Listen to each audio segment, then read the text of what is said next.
I don't. I fit the bill. That's the problem. That's the problem here. I'm You're trying to build a case that's I'm more opposite. that's like paints I you as oppose the every agenda, dude. paints What you as kind the of control shill. op? What kind of control op would oppose every agenda? I don't know, man. You're gonna be hard pressed trying to paint me as It a makes shill. no sense, dude. Your operator is here. Queue up. Your operator joined.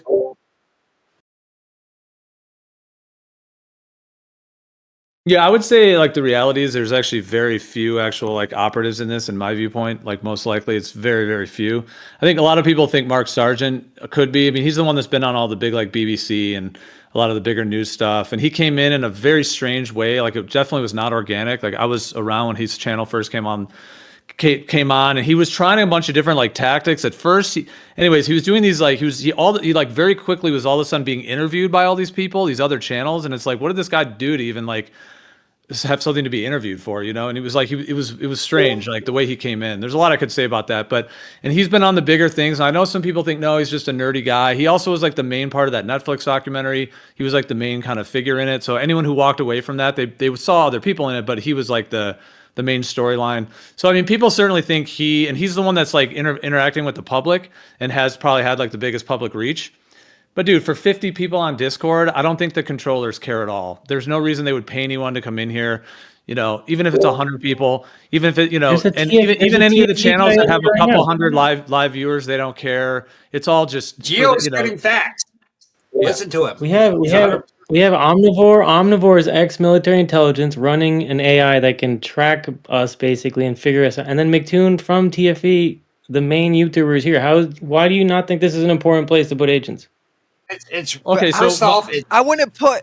Think about it though. Like Omni's a dumbass. Why would you pay to have a dumbass represent? Yeah, for us. Yeah, for the normies, he does really good high level gaslighting that they don't really know is gaslighting. That's a good observation. First off, my AI, it's a machine learning and artificial intelligence driven tool. It's not that hard to figure people out. Yeah, it just means that Omnivore is really into conspiracies and probably is conflicted about it. That's all it means. That's right. That's correct. I'm really into conspiracies. I have to say, shut up, McToon. Yeah, Omnivore, your AI is really bad because it checked my last video. Which video did you use to check? And it said it wasn't even conspiratorial. That was obviously not the case. I know. I don't remember which one it was, but that was hilarious. It did give you the Q Op's mainstream. Is that what he's saying? Q Op is mainstream now. Came off as not especially conspiratorial. No, the argument I was making. Mark Sargent. Yeah, if we're talking about agents, I mean, the main argument I was making, like, yeah, the Mark Sargent thing, a lot. I'm just saying he's the most common that people have said, okay, he might be some kind of actual operative to some extent. Now, I know some people think that's not the case, but I'm just saying he is one. But dude, I mean, I'm just sharing my viewpoint. I mean, but I'm just saying that, like, in terms of all the other discussions, okay, so the powers that be, as it were, the controllers, they know the Earth isn't a globe. They know they're lying about it. We could debate like what happened in 2015 when all of this obviously surfaced, like where some people think there was a controlled rollout, some people think it was organic and then they co-opted it. Whatever the case may be, they know they're lying to us about the shape of the Earth. They don't want the conversation being out there in any major way, which is why it's like it definitely was in the algorithms in 2015, 16, 17, even into 18, and then they did the whole censorship. So they know they have it at a low roll in terms of like the popularity because they can suppress it. Although they also know that a lot more people are being aware of this information as well. But I'm just saying, in terms of like them needing to pay any, like in terms of the topic of operatives, the discussions are happening on not like a massive stage right now. So it's you know, whether it's a few hundred viewers or 50 viewers in Discord, there's like a few hundred people. So my argument is, why would they care? Like, let's say there's 500 to 1,000 in all of the different servers discussing this people. It's probably even less than that. But let's say it is 500 to 1,000. I mean, the YouTube gets a lot more, obviously. But even the 500,000 in Discord, why would they care about 500,000 people? Like, they're listening to us. They definitely care to listen and hear what we know and all that. That I have no question. I'm sure about that. But why would they care to come in here, you know, and unless they ran all the channels, which they don't, like we could just mute them, the person, you know what I mean? And not even, you know what I mean? So then they have to have their own channels or they have to delete all the real channels, you know? So yeah, it all starts to. Well, I don't agree with that. They wouldn't care. And I also don't agree if you made the argument that they couldn't afford it, because they obviously couldn't afford putting an agent in every single room in every class and every VC. No, I'm not saying they couldn't afford it. I just said they wouldn't have any reason to put like some person to come in when there's a live stream of like 50 or 100 people to like try to debate this or something. Like how would they do that? Like Mark Sargent doesn't even debate flat Earth. Like he just goes around and is like the public face. Like he doesn't even debate it. If I was and Mark Sargent's the one, like there's no question that of the big YouTubers, he's probably one that the most people have thought is likely something. You don't consider that he's you don't consider that he's the other. I forget his name. What is his real name? Does anyone remember? It's in my video. That Dennis Luca theory thing. Dennis, yeah. You don't think that? I've seen some of that information. I don't really have a conclusion on that theory. I mean, there's like only one picture of some guy named Dennis Luca, and I know some of the theories that have been said, but it's probably not. I'd probably pick QOP. I'd probably pick somebody more malleable than QOP. What? I remember Mark saying that he said that he thinks that he gets the stigma from how public he went and how fast, and he said that he thinks he went that fast because he always put all of his contact info out in the public, like literally his phone number, his email. Now I wasn't around when he started getting big, and I've never spent too much time listening to him, so he's not that interesting. But yeah, that was the description he had of why he thinks he got that label of a shill. Well, no, if you guys haven't seen my video, you should watch my TFE series, and he's in part 2. I break down some of the I had way better evidence on Dennis Lucca and a couple of these people, but I just didn't put it in it because it's kind of I don't want to push YouTube too far. But pretty much like Dennis is so Mark Sargent's real name is the real shareholder of the company that pretty much hosts Mark Sargent's content on YouTube. Oh. Yeah, I've never seen any of that. That's interesting. And then Patricia, who is obviously trans. I don't know if I have to prove that. I hope most people would at least realize that. She or he is his brother, and there's it's actually the pictures of him like when he was younger. It's kind of hard. They've done a lot of surgery to her face, but yeah, he's that brother pretty much disappeared, and then the other brother became DJ. DJ, what is his name? DJ, I forget the DJ. He's like a flat earther.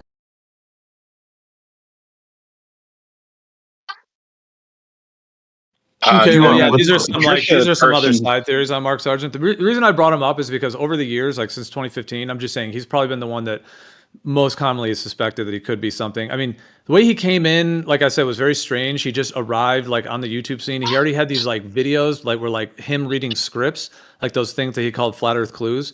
There were like these things like reading scripts, and then he would put like his phone number at the end of it.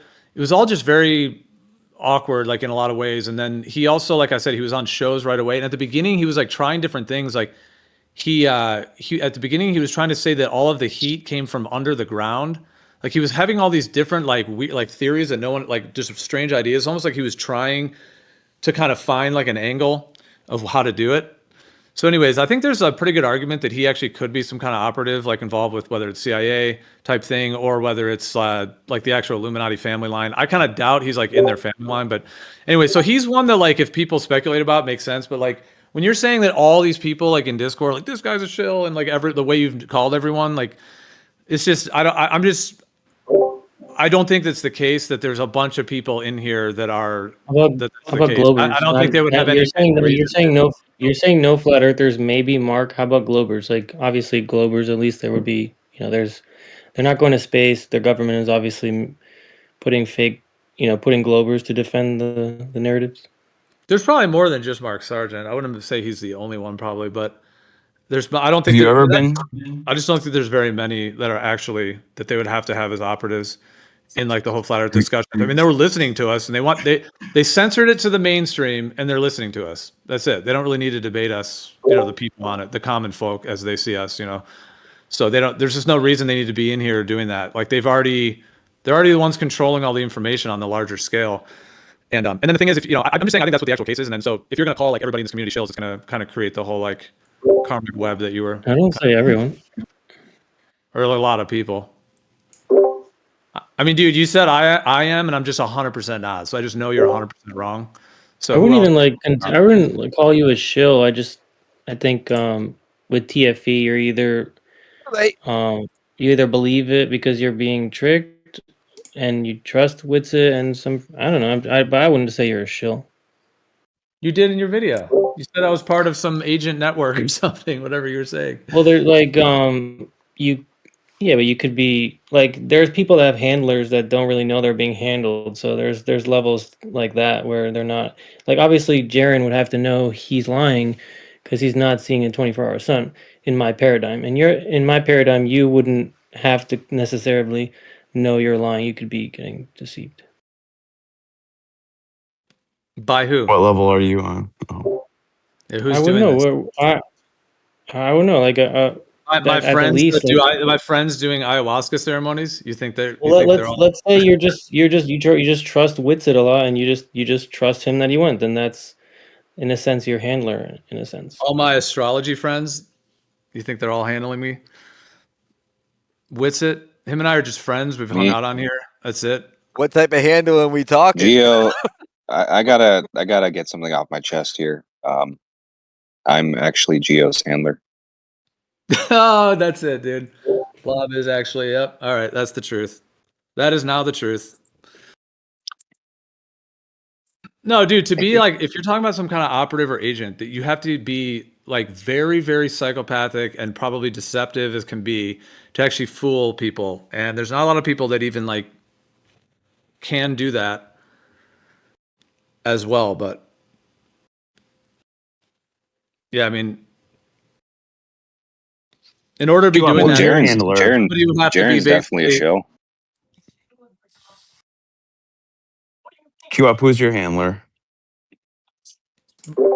I think demonic possession is a show. Me. But Q, so you've just rescinded on your whole. So just about me, when you put me in your video saying that we were all in some VC that was something, dude. Now you're just saying that you think that I might that's some friend I've met on here is a handler. So now you've reversed. Well, I'm not taking back that I listened in on that VC with you guys.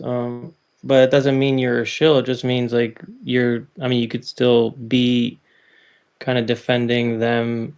I mean, you guys were trying to defend like Witsit and help him like, defend himself. So that's not whether that makes you a shill or not, it's who knows. Has there ever been a shill exposed? I'm just curious. Like, if I don't think anyone was. I don't think anyone was helping him defend anything. We were probably just maybe talking about how much he's been attacked or whatever else, but there'd be no reason I would have anything to do with how he talks about himself.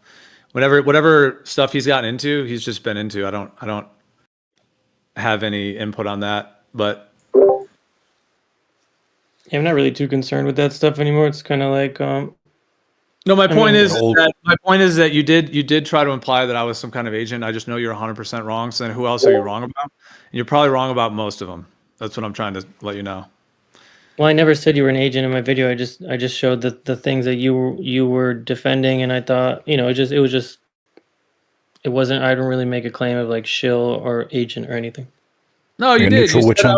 You played a little like AI thing of like FBI, like doo like beeping in through a cell phone. Oh yeah, in my last one. One of those. You're like, oh, this guy. Yeah, and you're like, this guy Geo, like he's got a server, and then you mentioned, I don't know if that was during the dual poll. I mean, you don't even know my position on dual poll. That's what's funny. You just attached me to some idea of what you thought was a dual poll, and it was against what you think. But I don't even think you really even know my even position on it. But somehow you put me in that category.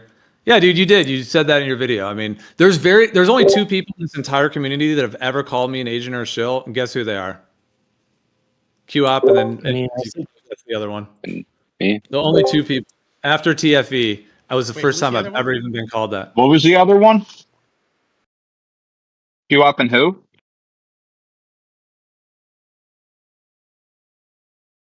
What was the other one? Can you hear me? Yeah, I can hear you. Yeah, were you? No, asking? what I'm saying is that all my years, like on Discord, debating this, discussing it, having conversations, all of that. I'm just saying, like, no one's ever called me a shill or an agent. And then after TFE, I got called that by 2 people. Those are the only 2 people I ever have. QOP is one of them. And then, yeah, someone said the other one. Rusted. Name you shall not speak of. Rusted said something like, I was in a network with like David Weiss. And I was like, no, I'm not. I was like, I've never even talked to David Weiss. So, yeah. Those are the only 2 people. And it was after TFE. I guess just because we have the server and because Witsit was on here, I guess. But yeah, go ahead. Gio, that meeting that we had with Weiss and Sargent before TFE, you were there, right? I've never talked to either of those people. They flew. I mean, they flew you out and us. We all met in New Zealand. You remember that, right? I've never been to New Zealand, and you're just making that up. But I know you're. I'm recording this. That's the right answer. This is going into my next video. Q-Up's upset that he wasn't invited. No, I mean, And it's fine. If you want to like, Wesley, you're also going to be in my next video. If you want to troll and joke, that's fine. But if you want to troll and joke, that's fine. But I'm gonna have to respond in another. McToon's the one that's joking. Give Q up a little credit. I mean, he was a little late to the party. That's why he wasn't invited to that one. But you're in now, Q up. You're 100% in. I'm not getting any checks yet. I'm not going to any parties until I get paid. Hey, you think McToon, you gotta laugh. Don't keep continuing the joke like it's gonna continue to be funny. And do you really think I'm just a casual. Like, yeah, let's have people go into Discord and debate Cavendish? Like, you think that's really what they're like spending their time doing? No, that's so silly. They're like doing world domination. I mean, they did suppress flat Earth for sure. They're gonna do that. They're gonna keep it all like nameless, faceless. They are in Discord. Of course, they are. No, they're listening to us, but they're just not in here. They're listening. What do you mean by faceless? They're listening to us way more than they are people that are not talking about this. That is for sure. We are on top of their list because they want to know what we know. But it doesn't mean that they're in here like debating Cavendish. Yeah, they don't even need to be. They could look on your other streams. Like if you don't know who's exactly viewing on Rumble or whatever, people could pop in and out of there all the time. I go on there sometimes just because, depending on what I'm doing, the way the interface works on my phone is more convenient at the time.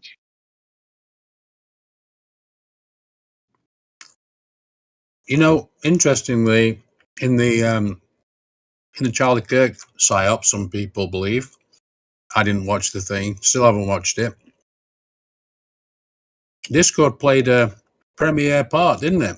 In the headlines, they mentioned Discord many times. In what? Yeah, well, they know that Discord is a place in the Charlie Kirk thing.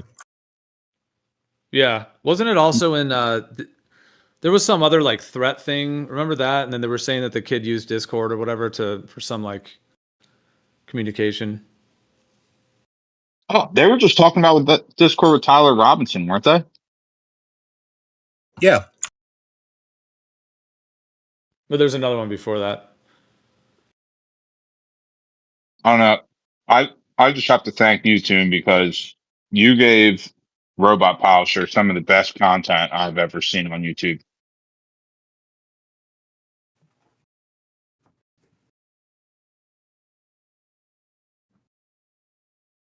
He's been back at it a little bit. I mean, Q-Op, do you have like a counter argument to the theory I'm putting forth or the idea? Because I'm not saying I know for sure, but I'm obviously just saying my view. Like, do you really think the Illuminati dudes would like be paying tons of people to be like debating Cavendish to 50 people? Yeah, in different ways and at different levels. So there's, they want to compartmentalize and control everything and steer every conversation. So yeah, they're pretty obsessed with that. Yeah, you could see it, Gio, like a bit of like a spider's web or something like that. I kind of see it that way in some ways because I think flat Earth is actually a good way to poison the well for many other things that may well be true. Some of the things I was talking about earlier, but it certainly makes for a good distraction. I mean, it does several things. This is what these people tend to do. They kill 20 birds with one stone. But it's the way I look at it is the people that see through their psychological operations, like COVID, for instance, they want to hear their thoughts because they want to improve, right? They want to improve. So to me, they want to listen to the people who actually do see through their psyops. And of course, introduce people to poison the well as well. So that's why, you'll get people who come on here and they sound like truthers, but not really. And they tend to poison the well and they make everyone else look stupid. And they do that intentionally, but in some cases. Not in all cases. So if you had to estimate what you like, okay, on this server right now, if you estimated how many people do you think are either paid or an actual operative of just on the server? Do you think there's any? Well, that's an impossible question to answer. I wouldn't answer such a question, but in terms of how many genuine people I come across in these servers, I could count them on one hand.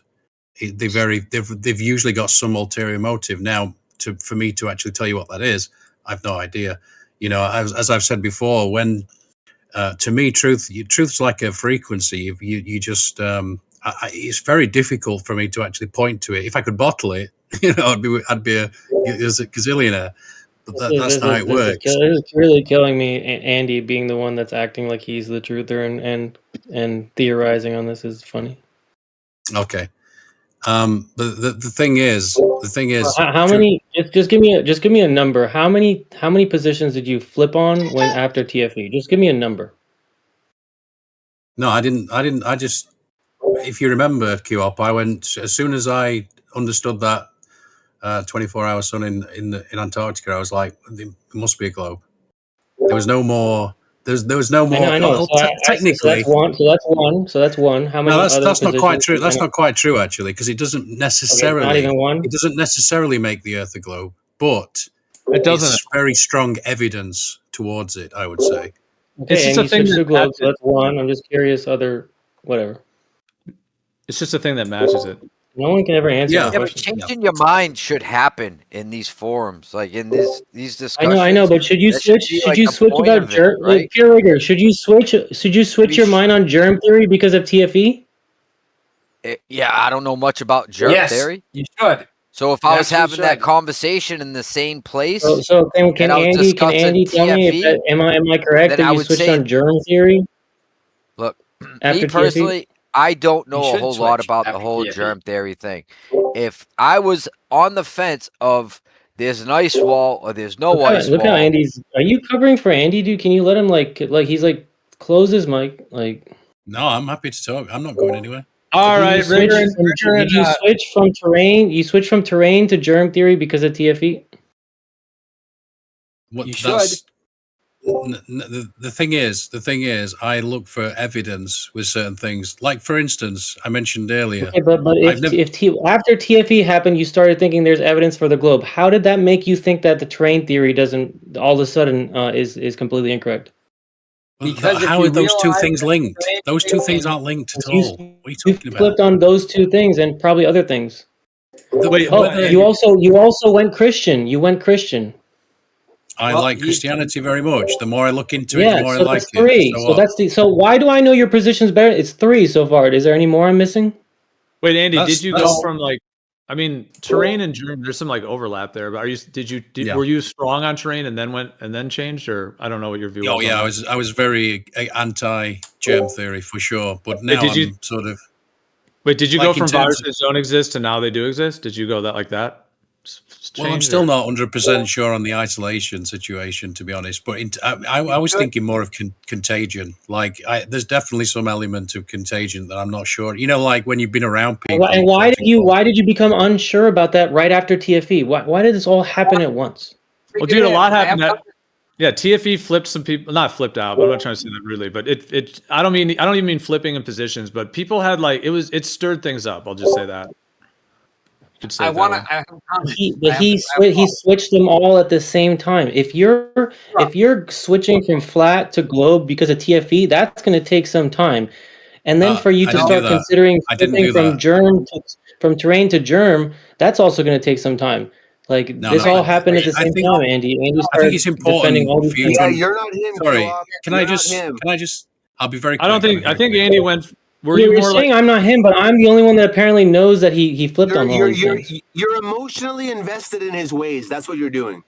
I just notice what people say. See, I'm looking to dunk on all of you, and I pay attention to all your positions. That's why I know Andy's positions. All right. Well, let me just say say my own position. Very few went from flat to globe. Can I say my own position? Because I seem to be getting spoken for. So the thing is, just very quickly, I never once made this big grand declaration that the fucking Earth is flat. If you can play that video back for me, I'd love to hear it. Never once. Sure, now, you were in a globe. I entertained the idea because some of the observations I thought were interesting. I thought they were compelling. Some of the long-range observations were compelling. So I gave it a chance. I gave it more of a chance than anybody in history. I was very objective. That's the way I see it. But every time I went and looked at some evidence that said, oh, look at this evidence, and it just seemed to point to a globe to me. I don't know. Well, you were more, I don't know that you ever did fully declare it, but you were definitely debating, like, it seemed to me on the side more, like, for questioning the globe and pointing out a lot of the globe issues and stuff. And then, yeah, you may have given some of the arguments. You got into the upward Earth at one point as well. But I did kind of, yeah. He went from upward Earther, terrain theorist, flat Earther, to heliocentric believing germ theories, possible Christian. No, the interesting thing about the upward Earth is it does actually give reason for why things fall to the Earth. Flat Earthers have never. Right, but it's a flat Earth model. There's no upward geocentric ball Earth. It makes no sense. Wait, Andy, did you go from that though? Hold on. I want to make. Did you go from? Would you say you were a flat Earther? All those things you just said, upward, flat Earth. Terrain, and then to heliocentric, germ, and globe. And no. What was the other one he said? No. I was entertaining the idea of flat Earth because I thought it was interesting. And then when I heard of the upward Earth, it sort of quickened my interest. Bro, you defended upward Earth like you believed it. Don't interrupt. I know, but you're just lying, dude. Like people, you're hoping people don't have memory, dude. I've got memory, dude. I remember all the debates. All the debates, liar. People who hear no truth will discern it. They will pick it up as, and I'm speaking the truth now because it's my position. Just share his point, his view. And by the way, we should be able to change as people in a community. Come on, man. He can shut up, omnivore. God, dude, there's enough people trying to get in. You have nothing to add to this conversation, dude. I promise I'll be quick. I promise I'll be quick. Well, in a minute, dude. Hold on a second. If you're going to share something, and then. Just hold on. Anyways, but Q-Op, people should be able to change their views, right? Yeah, I have no problem with him changing, but lying about not having defended upward moving flat Earth for like the whole time I was on Earth Awakenings is ridiculous. No, listen. What's interesting about the upward Earth, besides obviously it opens a whole can of worms, so many other questions. But what's interesting about it does address why things fall to Earth. You see, the interesting part is this. Flat Earthers often say things like, water seeks and finds its level, but they never say, why? Why does it? Yeah, that's not true. That's not true. This is literally connected to like Witsit's like ether. Like this is how I found Earth Awakenings through Witsit. So I know what you're talking about, pretending like the ether, gravity, like flat Earthers don't exist. The point being that level is an orientation. That's what people don't seem to understand. Level is an orientation, right? You need to write this shit down and go fucking think about it. Yeah, and its orientation is horizontal. It does have an orientation. That orientation is horizontal. Yeah, I'm not so sure about that. I don't think so. You think it's infinite? You think it's infinite orientations? Yeah, can you show when? I think it's just perpendicular to the gravity, to the force by the way, that's the other thing where flat earthers stumble. If you talk about weight and you talk about mass, forget about it. Forget about it. All right, so Andy, you would describe your experience that you were more, let's say, on the fence and or like debating just for the sport of it, maybe? Were you debating? You guys made Q-Up leave. Q up left. Well, Toon left at the same time. Isn't that interesting? But anyway, yeah, I like the people of Flat Earth. There's a lot of people over at 24/7 that I get along with well. You and I, Gio, align on so many different topics, right? Think about that. You and I, and that's the thing. When people listen to me speak, they go, "Oh, I thought you were a Flat Earther," because of the, doubt on certain things, psyops and 9/11, etc., etc. So I still haven't made my mind up on the germ thing. Evolution is a very good subject, I think, to debate. I wish QE would get back to that, because back in 2012, QE was debating evolution and doing it quite well as well. So Elbow, hang on a minute. Elbow, you've got QE's ear. Tell him to debate evolution again, please. So I just want to say something. I think it's very reasonable. I wish QUp was here. I think it's very reasonable to change your impressions of things, because if you realize that I thought the Earth was flat, and then you realize that your entire quality of thought had problems with it, you could go and reevaluate all sorts of things rather quickly and say, yeah, I wasn't thinking about that, very well. Yeah, we wish you would do that. Who are you talking about? QUp? Well, I'm just saying that QUp thinks it's illogical for you to have changed your view on germ theory after TFE, and I think it's extremely logical. No, that's a non sequitur. Well, how does that follow? It doesn't follow at all. So the way that it follows is that if you realized that your thinking on flat Earth was probably wrong and was not very high quality, and then you could say, well, where else am I doing that in my life? Oh, you see, you've made a mistake again. You see, I never once said the Earth was flat, Omni. I never once made this declaration that I am a flat earther. In fact, I was just investigating our home. So I think you're building a straw man here. You need to realize when you do that, you put in words in. This is part of the sort of subtle gaslighting that you do, that I tried to point out the other day. People notice it, by the way, Omni. But you're not using the term gaslighting correctly. Well, there's more gaslighting right there. You're not. That is used correctly, actually, the way he's using it. No. But QUp is back. Did you want to say your point to QUp and just stay on topic and not do too much meta? But I do. Yeah, I mean, it is gaslighting, and then it's a straw man too. It sounds like, because Andy. I don't ever remember Andy declaring it. Andy, I do remember you debating it though. I don't ever remember you really saying like, yes, the Earth is a stationary plane, guys. But I do. You did debate it on a certain side, like in the debate. And I would say for the first few years I knew you were more on the flatter side, as it were, it seemed. Yeah, well, there's a lot of people, again, that I agree on so many different topics. So it's like, and that is one reason why I've started to think, and I could change this, by the way, but I've started to think that it's a psyop, basically, to chuck. Because imagine, like, if you come up with something, if you're say, very eloquent in terms of talking about a certain thing, let's say 9/11, could be anything really, and they go, oh, he's a flat earther too, it just completely poisons the well. Like, people go, what? He's a flat earther? Oh, I'll not listen to anything that guy says. Okay, but if the Earth is flat, then it doesn't matter if people don't like hearing that. Yeah, you're right. Right. But and they may not have it just shows they may not have good truth discernment in the first place if they're even able to resonate. And also, if you're dealing with the normie, you have to start with geocentrism and then work slowly, show them ISS videos, and then, give them a little acid. But even people, a lot of people who support the mainstream, who even Omni, perhaps Omni, I don't want to speak for him, but even someone like Omni, usually, I think Paz is a good example, in fact, has a doubt about 9/11. He has certain things about 9/11 where he's like, that's a bit weird. Omni's probably got one too. I don't. You don't? Everything I've see, there you go. I know everyone's position. I've looked into 9/11. I've been through all the dialogue trees. He thinks that NIST fell. He thinks that World Trade Center, 7 fell because of a little office fire. Yeah. He thinks it's cascading. Observation is showing a cascade effect. First off, a huge portion of the wall came down ahead of time. You don't know about that because you didn't watch. Oh, right, but the videos are deceptive. They just look like it fell down perfectly symmetrically. Videos tell the truth. And the water, It doesn't look at all how the NIST simulation doesn't look at all how the building fell. But yeah. Go ahead. But I'm just gonna claim the NIST simulation actually happened in reality, just not in the video.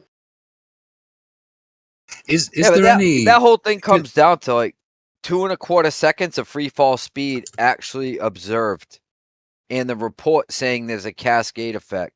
Well, you can't have both. And there's a video of them saying they're about to drop it. Yeah, I seem to recall that at the time. Actually, I'm pretty sure I remember them telling everyone to back off. They're like, back up. They're gonna drop it. I wondered, is there any kind of conspiratorial idea where you go, there might be something to this, or is there anything that the mainstream says this is what actually happened, but you go, no, that can't be. Yeah, I think TikTok is a Chinese psyop that's designed to poison the minds of our youth through the algorithm. And I think I hold with the conspiracy theory that our phones listen to it when they're turned off. Those aren't conspiracy theories. How's that a conspiracy when the government is telling you that? What the fuck are you on about? The government tells you that. That's just common knowledge. They vote to ban like Chinese apps. What are you talking about? It turns out if you look into it, there's reasons to believe otherwise, but I am swayed by the conspiratorial ideation. There is no conspiracy. The government's telling you this. You just agree with the government. Your phone is not listening to you, whether it's turned on or off. It's given up. Yeah, no one cares about peer rigor. The government's just like, that's I'm not pretty interested. bad though. You can't point out one thing, a single thing where you don't trust the government on. Name one thing, Omni, where you don't trust the government is telling the truth. Go ahead. Isn't there like the thing outside Vietnam, like in the Gulf of Tonkin or whatever? Isn't that like something they admit now? The Gulf of Tonkin is interesting. So, do you want to talk about? I found it. I found it. He says it's interesting. You just gave him an out. Do you know? Well, you it's interesting because it's to let him back one in. One of the things that people consistently get wrong in the conspiracy theory field. So, do you? How much do you know about the Gulf of Tonkin? I just know it's one of the things. It's like one of the closest conspiracy that like the mainstream will claim was a government conspiracy. Okay, so I agree that the intelligence agencies presented the Gulf of Tonkin as an attack and an attempt to influence the president to get into the war, and they were successful with it. However, in terms of conspiracy theory, that was bad behavior on the part of the intelligence operations, but hardly the Illuminati. The actual attack or proposed attack was extremely thin, like it didn't actually happen, and people were saying that at the time. So, it doesn't really work the way that people want it to work, but so it is a false flag or is it not? Not a false flag. Wait, McToon and QOP came in at the same time. Did anybody notice that? I know you're so happy. Sorry, MC Tune, my bad. Yeah, he paid me. That's okay. You guys actually both left and both came back around the same time. Yeah, we went to go have a call. We talked about Geo. Not surprised, motherfucker.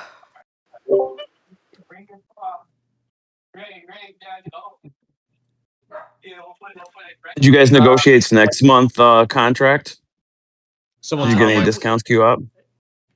Go ahead. Sorry, MC. Go ahead. Well, yeah, I'm proposing some additional promotional things, and there's that. But also, he may get some discounts for providing, like last month, the video of Zion. I think it's gonna run off like cats do.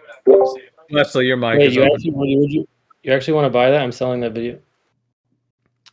I already got it, so I gave you the discount already. But I gave that to you for free. No, I gave you a discount for it. But how about the one of Witsit that you play often. Maybe you can give me that. I'll give you another 10% off. Here, this is the one of Zion that you sent. Lion, I'm with Lion, Jeremy how on long- this one. How long, when God tells you to suck a dick, Lion, how long before you're on your knees starting to suck? If God told me to go suck a dick, I would be on my knees, dude. Jeremy, so good. Good. That's the best work Jeremy's ever done. Oh my gosh, it's so good. How did Jeremy know he was like Lion was about to was at that level? Like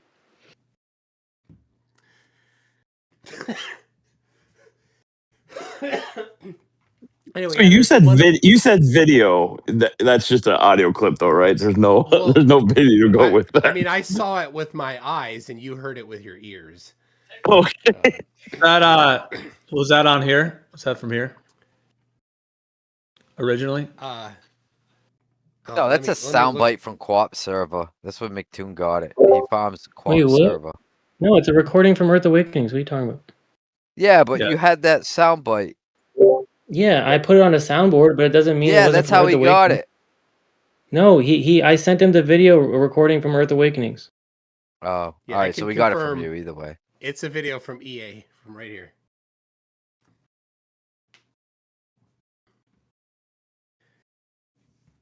But there's that one. All right, Witsit well, that you happened. Have, the one of Witsit that you have queue up. You can send that one. I was about to play it, but someone talked. Queue up. He gave you a.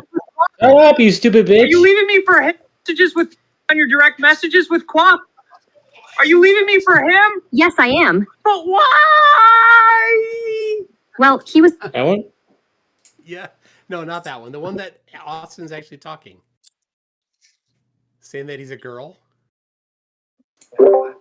What? The one where he says, Oh, like, he's a that girl. clip. Oh, do I have that clip anymore? I think I might have deleted that. Queue up. Don't send it to him because until you get your money, he gave you $142 according to the invoice credit on your last one. So make sure you get the same. I'm good for that. I'm good for the discount.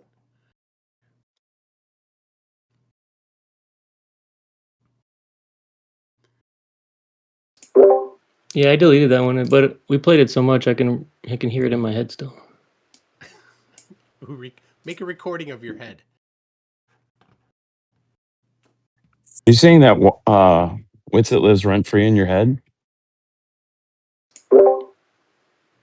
I mean, everything I hear. It's one of the many voices.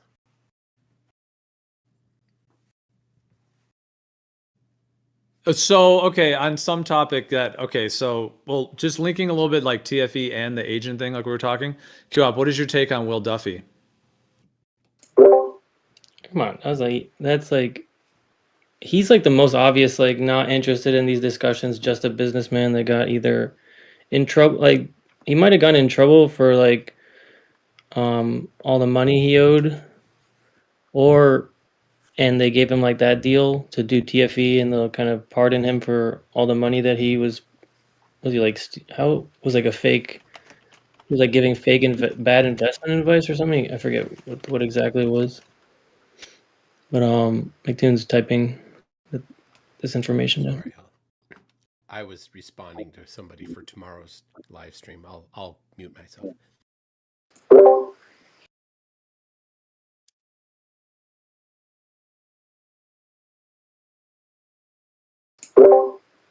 Yeah, I mean, he's like most obviously like just a person that does stuff for money. You could tell just by how he talks, honestly.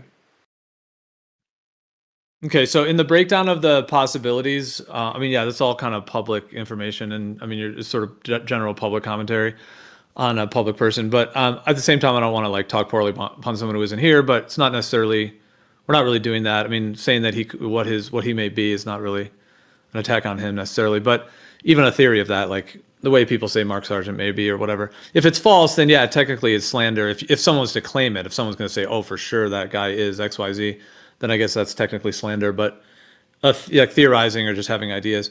Okay, so all right, so your view is that there's no 24-hour sun there. The AE map is true, and then they faked it to try to bring people back to the globe. Is that what you think is the truth right now?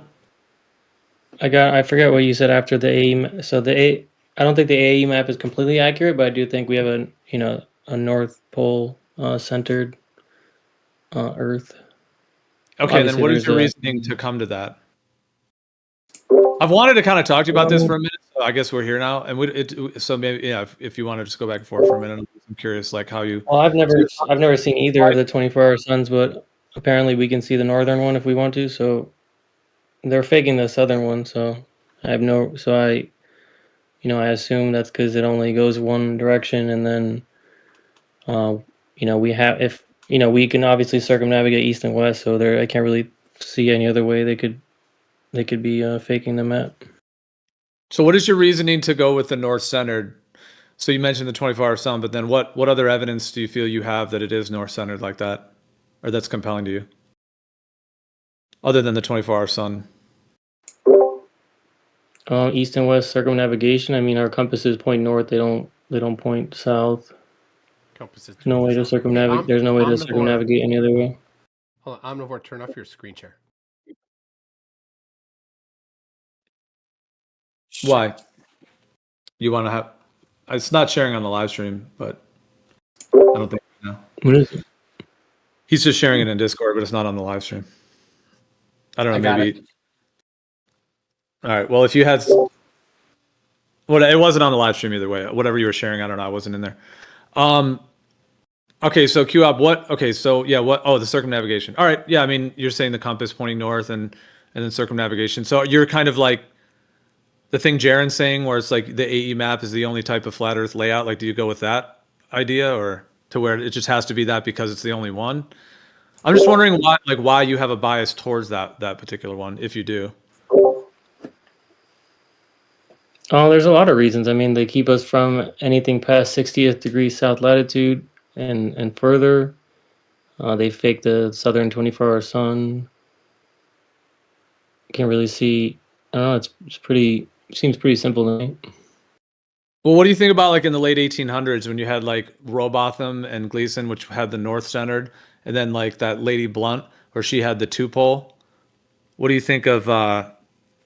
Because are you going on the idea that the AE map has history to it, and that others have said it was? Wait, I never saw Lady Blount talk about two pole. Yeah, there's honestly not many AE maps in history. I mean, at least the history we have, I think, is reset. So I think after the reset, they were already pushing to make people thinking they're on a ball. But what I'm saying about the AE map, like, all right, so you think there's no 24-hour sun in the south, the circumnavigation, and then what else? And then what else? Because the thing is, what I was saying about them hiding is that the AE map like has the claimed history to it. So do you think that means that like that's the actual correct map because of the history of it that's claimed? What history? I don't know what you're talking about. Well, just like Gleason and others, like 1800s and other depictions of the Earth laid out like that. I'm just trying to understand why you think it is the single pole AE map, basically. Reasons. Well, it's not that it's a single pole, but on our on the surface, from the surface, you're only getting one of the poles, magnetic forces that you can, you can sense attracting. But I do think there's a second pole, which is below the North Pole through the ground. Okay, so yeah, that's an interesting idea as well. We've talked about that and the toroidal field having that nature to it and so on. But okay, so your take is that the AE map you think is true.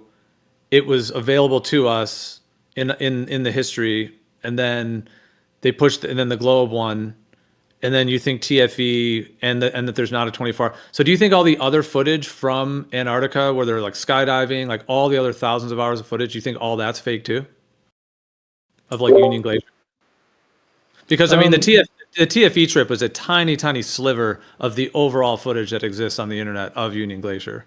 I don't think all of TFE. I don't think all of TFE footage is fake. I think they either went to somewhere in Iceland or they went to Union Glacier at different times of the year. It's not. Doesn't mean it's fake footage. Okay. Well, what do you What do you think about all the other footage of Union Glacier? Then you think that's the same?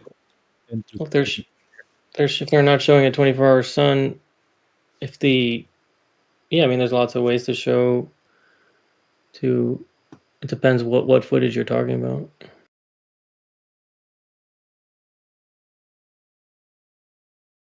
Well, I'm just talking about the other footage of Union Glacier that people have, like from their cell phones, from their own cameras. Like when they first were going to go on the trip, and I did that deep dive where I was just searching all over like YouTube and Vimeo and anywhere I could just to find videos, and I was just like in a wormhole of, you know how it is, like the algorithm, you click on one, you click on another, and I would find like some reference to one, I would go YouTube that name or whatever, and to try to find other like more videos from that person or whatever, some like blogger who had videos. I'm just saying, like, I'm just trying to get an overall understanding of your take. Like, you think the Gleason was onto it, basically, the truth, you think, when it says that there's no 24-hour sun, it's like perpetual darkness at that time of year, beyond 80 degrees south, I think he says. So you think he was onto it, and then the globe got a hold, and that now they're having to fake the whole 24-hour sun there? Like, I'm just trying to, like, steelman your take on it, if that's, like, what you think is going on. Well, they have to fake that 24-hour sun no matter what.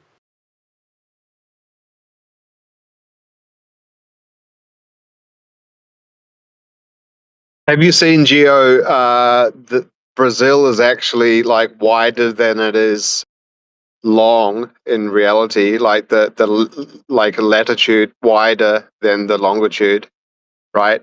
And that comports well with the dartboard map. And when it's wrapped around a ball, it's out of proportion. It's actually longer than it is wider. So in reality, because it is wider than it is longer, the dartboard map representation of Brazil is more correct than the globe.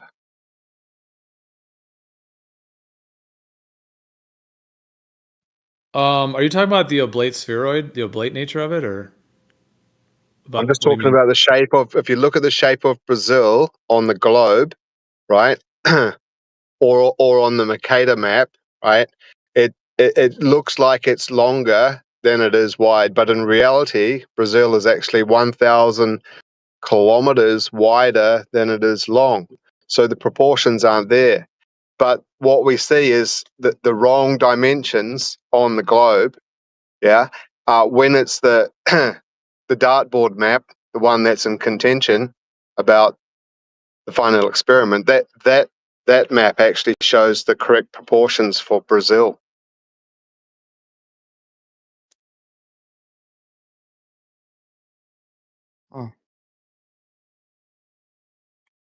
I have a globe right here. I'll measure the height and width of Brazil in inches or centimeters, and I'll let you know. I think you'll find it says under that globe, not for educational purposes. No, this is an educational globe that I bought from an educational globe supplier. Ever since I've been in Flat Earth and I heard that claim, every globe I ever find at Walmart or anywhere, I look for that, and I have yet to find a single one That's such bullshit. That's such bullshit, dude. It's always there. All right, so Q up, just in the spirit of what he's a info, that guy too. That guy. He's an operative? Yeah, Jake for sure. Jake's an op. Jake, are you opping us? No comment. All right, so Q up, let me ask you this. Every time I look for that toy, it never says the thing that's on all those toys. Yeah, good one. Yeah, I mean, it is on a lot of them, but maybe, I don't know if they put it on like the modern ones, like nowadays. I mean, I haven't checked one in a while. Just to be clear, I'm talking about like globes that, I'm not talking about ones that are specifically in the toy section. Maybe if you go to I've never looked like in the actual toy section. I'm just talking about like, where they have like other like maps and stuff like that, like Staples and things like that. Not like in the toy section of Target that has a poster. Like the that has like the little dog sound piano and like other stuff like that. Like, I'm not talking about that. Maybe that'll have it, but like that's like a proper toy.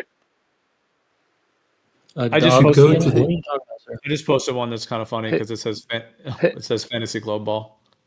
Hey Jake, every time I go and buy a carabiner clip, it says not for camping. I mean, not for climbing.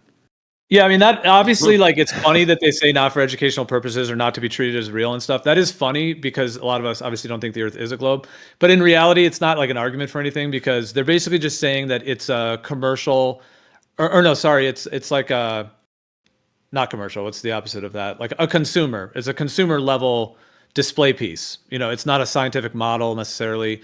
You know, and it doesn't necessarily proclaim to be anything that is of a technical nature. It's just a consumer Well, display. how hard if the globes is pretty much most like spherical, especially from the proportion that toy is, like it's not going to be oblate at that proportion. You're not going to notice oblateness. So what would be hard about making the map on top of that? All right, I have the measurements. What do you mean? The specific question I have is why this. You mean them putting the correct map on it? Is that what you're saying? Like, what would be the issue Yeah, with that's them? the only thing. It shouldn't be too hard to get the correct proportion map on that little ball. I mean, I think they claim it is to a degree. Like anyone who's making those balls is probably taking that from like the WGS84 in a general way, whatever the projection they use. But sometimes there's like cartoons on it, you know, or it's like a little bit different colors, and it's like, you know, some of them are more like old time looking. You know, they have different like artistic designs on them and stuff. So because they're selling them as like a consumer, like I said, like a display item or a decorative. Like decorative, yeah. Can anybody say that they have seen a globe? Can anybody confirm that they have seen a globe in a classroom that says it's not for educational purposes? And if that is the case, why would it not be for educational purposes? I haven't seen that. Does anyone? The one in schools probably don't have that. The one in schools are like government approved, you know, little pieces, probably from the company that approves it, Randall and McAfee or whoever Rand those. McNally? Yeah, Rand one of McNally. those. Yeah. Rand McAfee. I knew I wasn't saying Randall McAfee. Since you're in the room, if you don't mind, about the TFE trip, just really quick. Like, who was the guy named J.G. Wentworth that was with Will? Could you help us understand that? That wasn't his real name. I don't actually remember his real name, but the trip was open to anybody that wanted to come. ALE does that trip whether or not anybody goes because they need to bring back the people that were flying or that did the air marathon, and they needed to bring 4 days later needed to bring back the people that had climbed Mount Vinton, and then there's another group coming down. So the flight had to go down there regardless. So they're like, well, we have a flight and we have spare rooms, not rooms, they're tents, but for people, so we can sell a trip there, and it costs us nothing if nobody goes. So this guy who was a rancher, a really wealthy guy from, I don't know, Montana, Wyoming, or something like that, he wanted to go down there and go skiing and do a bunch of other stuff. So he went skiing. I think a helicopter brought, or an airplane or something, up to the top of a hill, and he skied down it. So he was one of the other people that weren't really with TFE, right? He was just on the trip, and we met him at the dinner the day before we left, I think, or 2 days before we left, whatever it was. And then it was the joke that he was going to be Will's CIA bodyguard or something like that. Mm-hmm. Like an inside joke, kind of. I heard from Witsit. Is Witsit going to be in the documentary? I don't know. I haven't seen it. He's seen it. I haven't. All right, so Q-Op. So since we're did you catch all that Q-Op like a week ago? Hold on, when Witsit was in here, Q-Op for hours. Did you hear that when he was in here explaining it all? I heard a little bit. I'm not sure if he confirmed that he's going to be in on. I think he was considering it. Okay, well, we could go over all that because he was in here for like several hours one day. I just didn't know if you heard all that or like all the updates that he gave that day. But anyways, Q-Op, I was just gonna ask you. Let me just going back for a sec. Okay, so just what you and I were talking about, just like the last maybe thought, because I know other people want to get into stuff, and there's maybe other topics as well. But since it is on sort of in this, okay, so when I first came to the Earth being stationary and planar, when I fully came to that. Yeah, the AE map was obviously, I mean, we've all looked at it, considered it. It's obviously been a thing that everyone's talked about for years. And then, I mean, the 24-hour sun evidence was really bad in like 2015, 16, 17. It was so bad that like we really like in the debates, like we actually had like a better position on that. Like the Globe folks, like many of them even admitted like, yeah, there's not like great evidence for it. You know, the ones that were like honest and stuff about it. So the evidence was really shaky back then.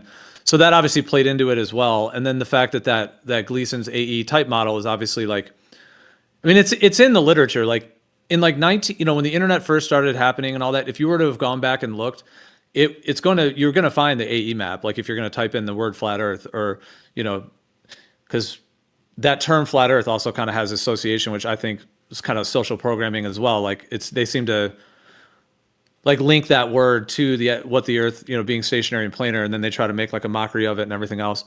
So anyways, but the Gleason's AE map has always been there. And even in the literature, like when Eric Dubay or, you know, I listened to a video of him saying that when he first got into this, like he was like looking, he found, you know, Robotham and all. That's why like a lot of his videos are just him like, you know, reciting those guys, David Wardlaw Scott and Lady Blount and Robotham and all that. So that's what's like available to us. Like, you know, in the year 1990 or 2000 or 2010, if you were going to come into this, that you're, you know, and look into it from what's available, that's what's available. Sorry, it's kind of a long-winded way of saying it, but okay, so that's been there. And then the idea that there's not a 24-hour sun there. But here's what I want to ask you.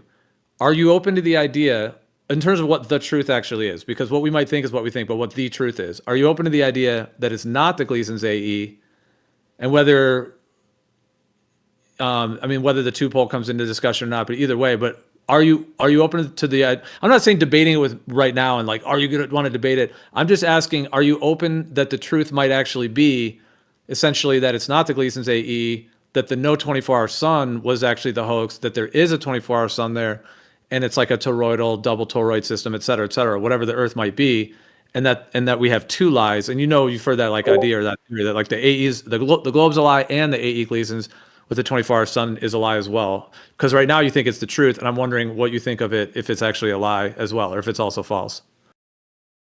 But the Earth is still stationary and planar. Obviously, I'm not saying it's a globe or anything, but like, are you open? Like, what do you think of that? If you know of that possibly being the truth from your view?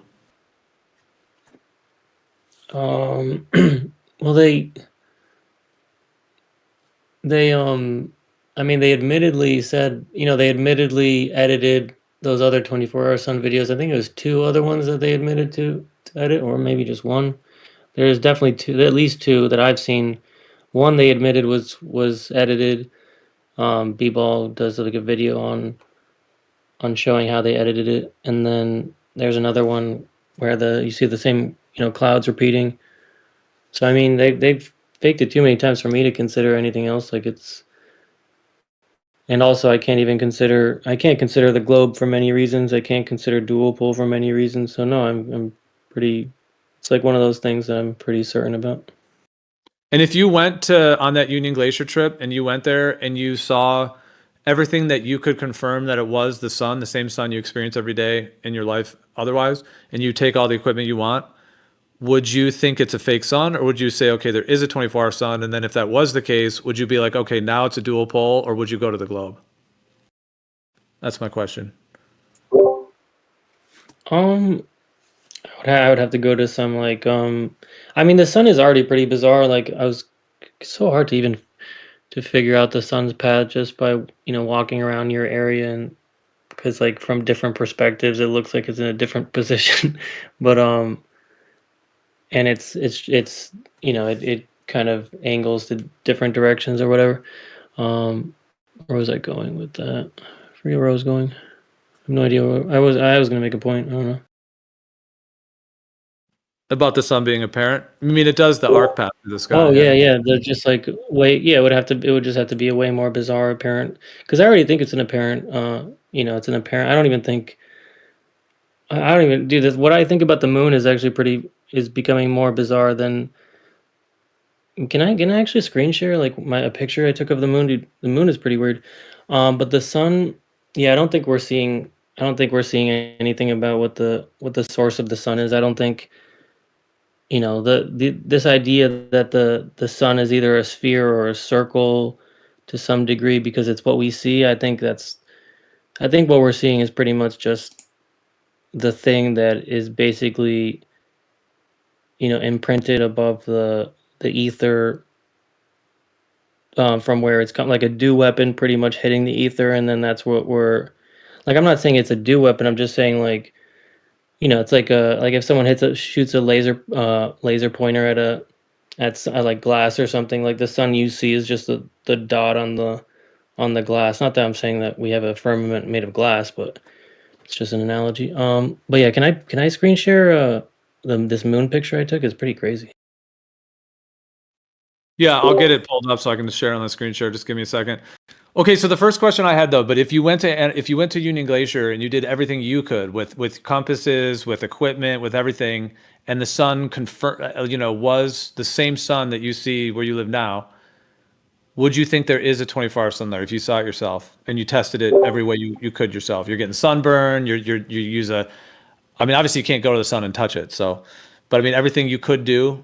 Let's say you even have the money to fund the test that you would need. Like, let's say you go all out. Like, no money's no limit of what you could test. Like, would that change it for you that there is a 24-hour sun there? And then that's the first part. But then the second part was, and then would you at that point be more open to the dual pole, or would you go to the globe? If there definitely is one, No, or would you go with like an apparent sun, like reflection, some kind of other thing, and maintain the AE Yeah, like map? whatever Witted and these guys are claiming, whatever. I don't know what they're gonna try to come up with, some ad hoc stuff, but it would definitely be more bizarre. It would be way more difficult to explain. But yeah, dude, the edges of the fucking moon, these moon pictures I took are so weird.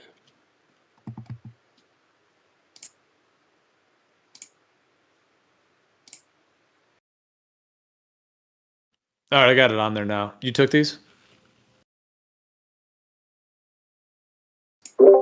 Yeah, I can't find one of the edges that was like even weirder than this. But like, look how like, I know they say there's craters, but that's so much more uneven than craters, dude.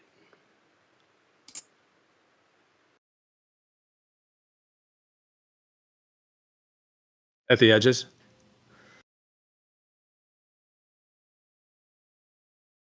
Yeah, I've seen some that do show like some quite jagged edges.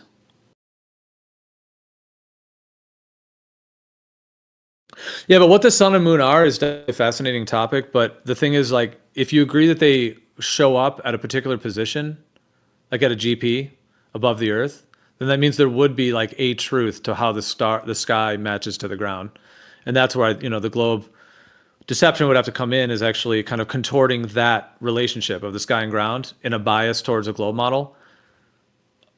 But from the perspective of what that's false, even if you think that's real, okay, then you think that's the sky and ground. But if you think it's a planar Earth, then the sky would still be mapping, unless it's all just totally random and there's things in different positions. But I mean, dude, the sun is pretty consistent. Like the whole apparent position thing. I mean, yeah, it could be a slightly out of position, like by a little bit of refraction maybe, but I mean, the shadows you see on the ground are clearly related to the position of the sun, and then the phases of the moon. I don't think it is reflected sunlight off the moon, but nonetheless, the phases are like precisely like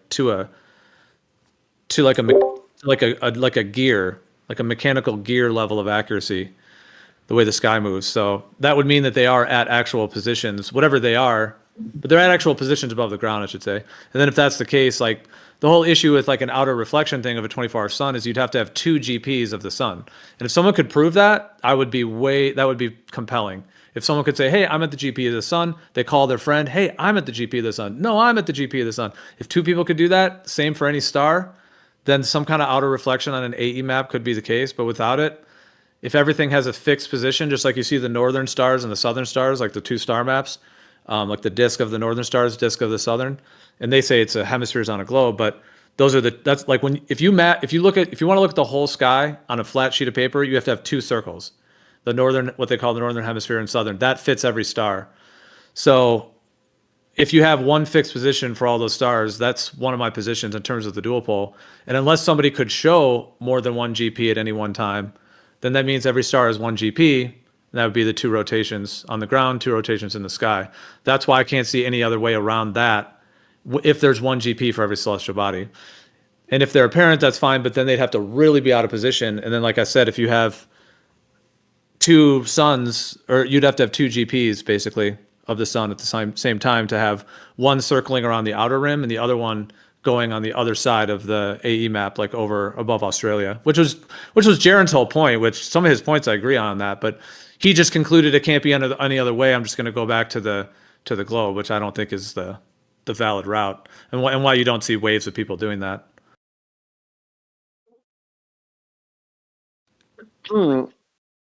But that issue, that's why the AE map's an issue. It's the two sun positions that are needed. But yeah, is anyone looking at this picture of the moon? This I think this is the edge I was thinking of. It's just not. Fuck is there like an animal fucking making weird noises, dude? This is like not so. If you're looking at the picture of the moon I'm showing, there's like animals fornicating outside. The bottom. You did get the new chip in your P900. Was this a P900 or what camera was this? It's a P1000. The bottom part is where the shadow. So the left side is just so. Like this part was like a section where it was so straight. Like it's not a perfect circle.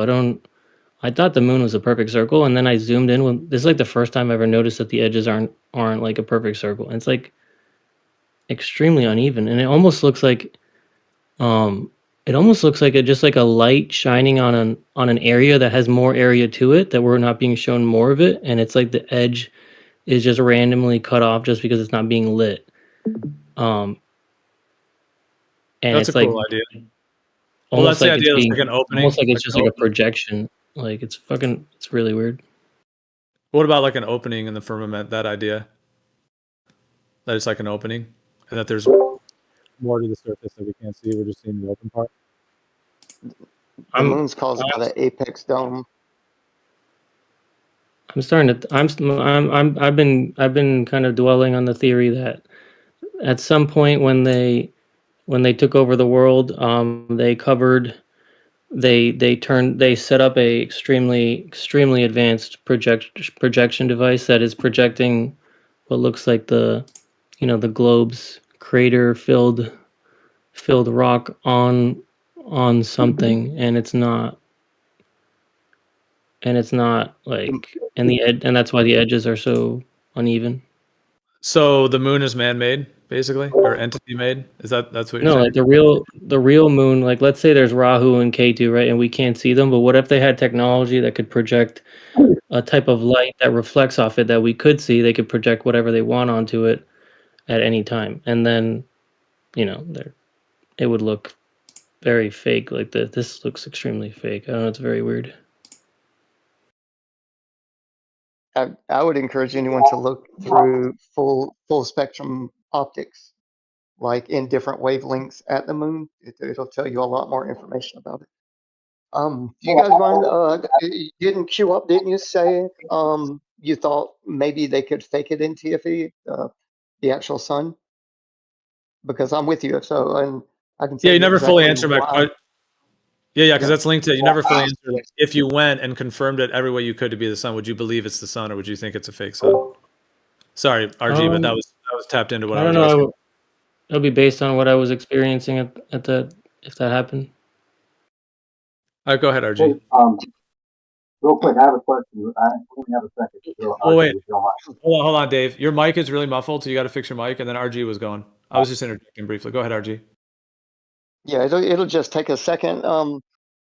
Am I too loud? I don't know exactly.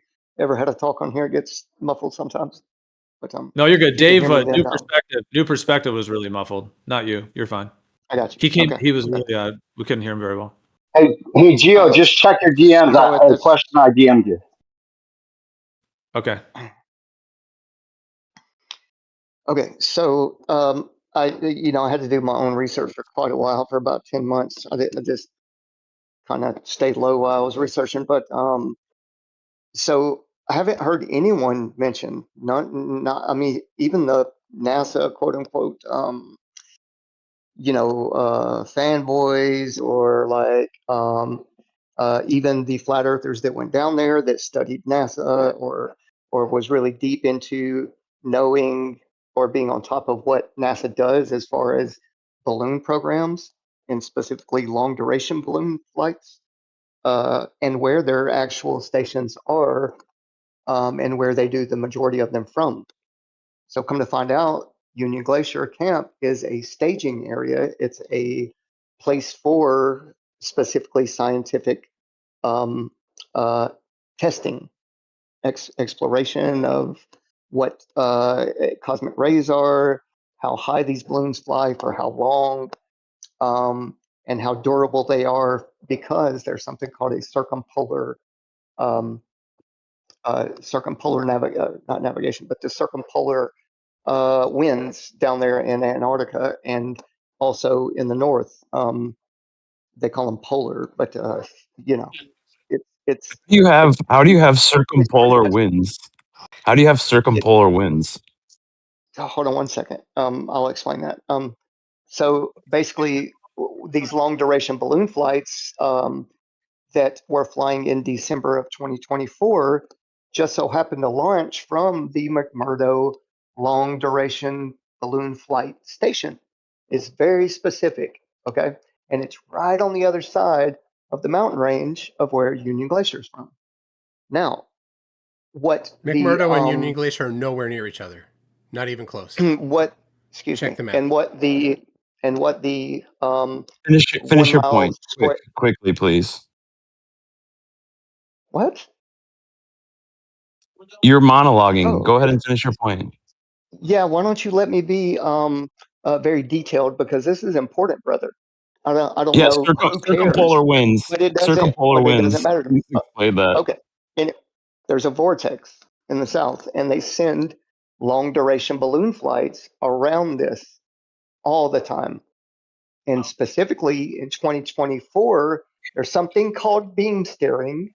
When you cross two microwaves from ground stations, you can steer the equipment, or the gondolas, what they call them, on these long duration balloon flights. Now, specifically, what they were studying is ultra high energy neutrinos. And what they used as a balloon the size of like 200 feet or 300 feet, and they flew it at 100,000 feet, roughly 120, somewhere in there. And it flew around the time exactly when these people went down there and observed a light that went up and down around their heads. Right now, I encourage anyone, go look into it, dig deep, and see that these neutrinos are very powerful.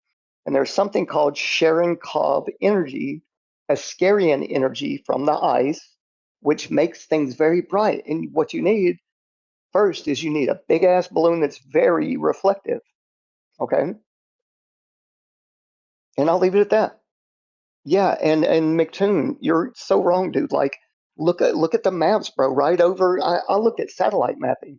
It's not very far from McMurdo long duration balloon flight station. It's actually very close. I would say within like 300 or 400 miles, bro.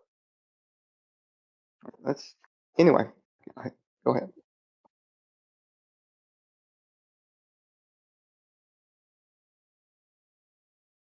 And I did a live stream on this on my YouTube channel, and I went way deep. So what basically there, the South Pole station.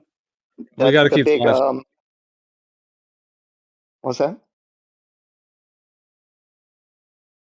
The big DOMS. The DOM satellite is like a 1 mile squared satellite that can send and receive. Well, it only has had one major upgrade, and that was the end of the season in 2023. So, hey, RG, go take a look at go deep and look at how powerful neutrinos are, and get back to us, if you don't mind. I'm gonna look at what you said. Yeah, look at the gondola. The no. Go no. I didn't ask you to talk more. I'm just asking you to look at neutrinos and how powerful they are. I'm not trying to talk more. I'm just telling you something to look at. Right? So there's something called Pueo, Pueo, and Anita. Those are the two the next gen type of gondolas that they flew during these missions. Yeah. Anyway, there you go. All right, does anyone have a response on that? Because I had something, Q-Op, if you're still here. New Perspective actually DM'd me a thing that he wrote out, and he wanted to say it to you, but I guess he can't be on VC right now, so he wanted possibly for me to read it. If you're still there, I could read Super it. chat? It's a super chat.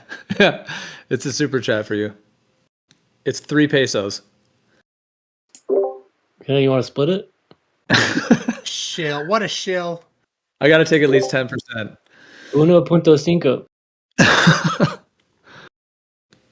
All right, but did anyone have a response? So RG, you're saying that you think they put balloons and fake the sun. There's also footage of an eclipse happening at Union Glacier that I found. It was like 2021, I think. I have to go back and remind myself of the date. But there was a solar eclipse at Union Glacier, and there's a bunch of people there filming it. There's like 360 footage of it. We've gone over it on here before, and anyways, but it's an actual solar eclipse. So if anyone's going to suggest it's like a balloon, they'd have to also like replicate an eclipse. And at that point, like if they can just make the sun what it is, then I guess you could say that our actual sun is one of those two or something, which takes you, like, in my view, very far from reality of what I think is going on. I think the sun is an actual real part of this realm. I don't think it's just a figment of, that's why I like Q-Op, your theory of what you're saying, the moon, you think like the controllers might be projecting the moon. That's you were saying earlier. Well, it's only a theory based on that's the only time I pointed I've been using my P1000 for other stuff, and that's the first time I looked at the moon that close, and I was like, dude, how are the edges that ununiform, dude? It's like not a circle at all. What do you think of it being a hologram? I know people joke about that, but I mean, hologram is like light interference. So I mean, if this heavens are made of light and vibration and who knows what else, I mean, plasma, superfluid, what about it actually being like a light interference effect, like holographic? That's what interferometry is too, light interference. Yeah, I don't know. Hey, Gio. It just. Well, I'm saying, would that answer why it has some of the kind of distorted effects? That theory of it being a hologram? It's not far from a fractal. You know, everything is pretty much fractal.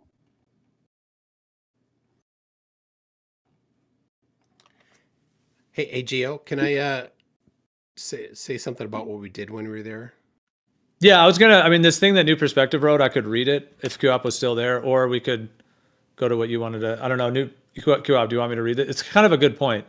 McToon, do you want to go first, or should I go first? Because this is pretty interesting, what he wrote here. Well, you go first. All right, Q-Op, let me just read this, and then if you want to respond, and then McToon can go with his thing. Okay, this is what New Perspective wrote. He said, okay, so if the truth is that there is no 24-hour sun in the south, are you saying that Flat Earth was enough of a threat that they'd get Will Duffy to pretend to take Flat Earthers there to fake a 24-hour sun in Antarctica? That's the first question, Q-Op. No, it wouldn't be because it's a threat. It would be, yeah, they're not worried. There's no threats to them. So it's just they have to do it because the globe model needs it, and then they don't want flat earthers to have a good model to sell. They want them to have a confusing one. So, and then to get flat earthers to switch to the globe because it doesn't make sense. Also, so that the flat earthers that stay and believe it, they have a ridiculous model. I believe that, the models coming out, and then other ones just flip, and yeah, it's all good for them. So you think their goal was to fake a 24-hour sun there to get everyone to be convinced of it, to then everyone, the most skeptical people in the world would all be convinced of it, to then get everyone to go back to the globe, and then what, they failed since everyone didn't go back to the globe? Is that your theory? No, they don't assume everyone's going to go back to the globe. All right, but let me finish what he's saying. I mean, I think what he's trying to say there is that, like, flat Earth, like the amount of people that currently think the Earth is flat, he's saying was enough of a threat that they have to like orchestrate a whole faking of a 24-hour sun just to like try to squash the people that are saying it. I'm just saying, like, it was enough of a threat of like taking over the paradigm that they would have to go fake it to convince everyone to go back to the globe. Like, so I guess that's his. Anyways, I'm just kind of expounding on what he's saying, but let me read. This is what he wrote. All the stuff he wrote. Okay, so I'm gonna continue reading what he wrote real quick. Okay, he says like they didn't have almost everyone assuming it's a globe, but they decided to put all their eggs in the basket of faking a 24-hour sun. where at any time in the future or now in the past that wants to prove the sun sets in Antarctica or lives in Australia or some southern area could just easily prove the sun sets and there's no 24-hour sun, and then have this huge issue they didn't even need to do with everyone assuming it's a globe.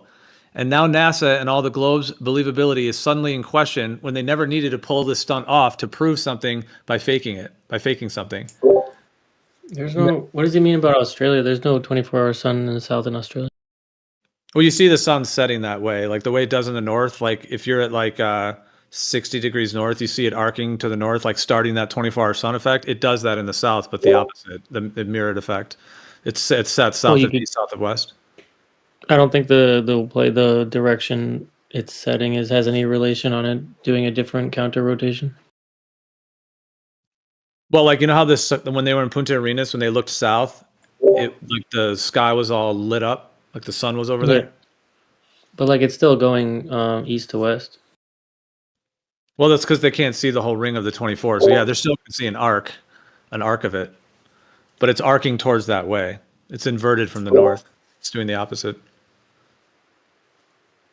All right, but what he's saying there is like, why would they put all their eggs in the basket of like, if there's like some number of millions of flat earthers compared to billions, and they would put all their. He's trying to say there like, why would they put all their eggs in the basket of faking the 24-hour sun, or at any point in the future, people could just know that the sun does set there. People who are in McMurdo or whatever else, and then they'd have this huge issue of everyone who already thinks it's a globe, now busting that there's no 24-hour sun there by making a big hoopla of it. What do you think of that? I mean, what do you think of that argument? Can you read that part again? All right, here's what I'm going to do. Well, MC Toon wanted to get in with his thing too, but we should finish this. Here's what I'm going to do. I'm just going to read the last part of it, and then you can respond, and then we'll just go from there. So I'll just read it all, okay?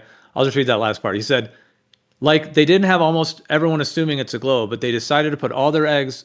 Sorry. Okay, let me start over.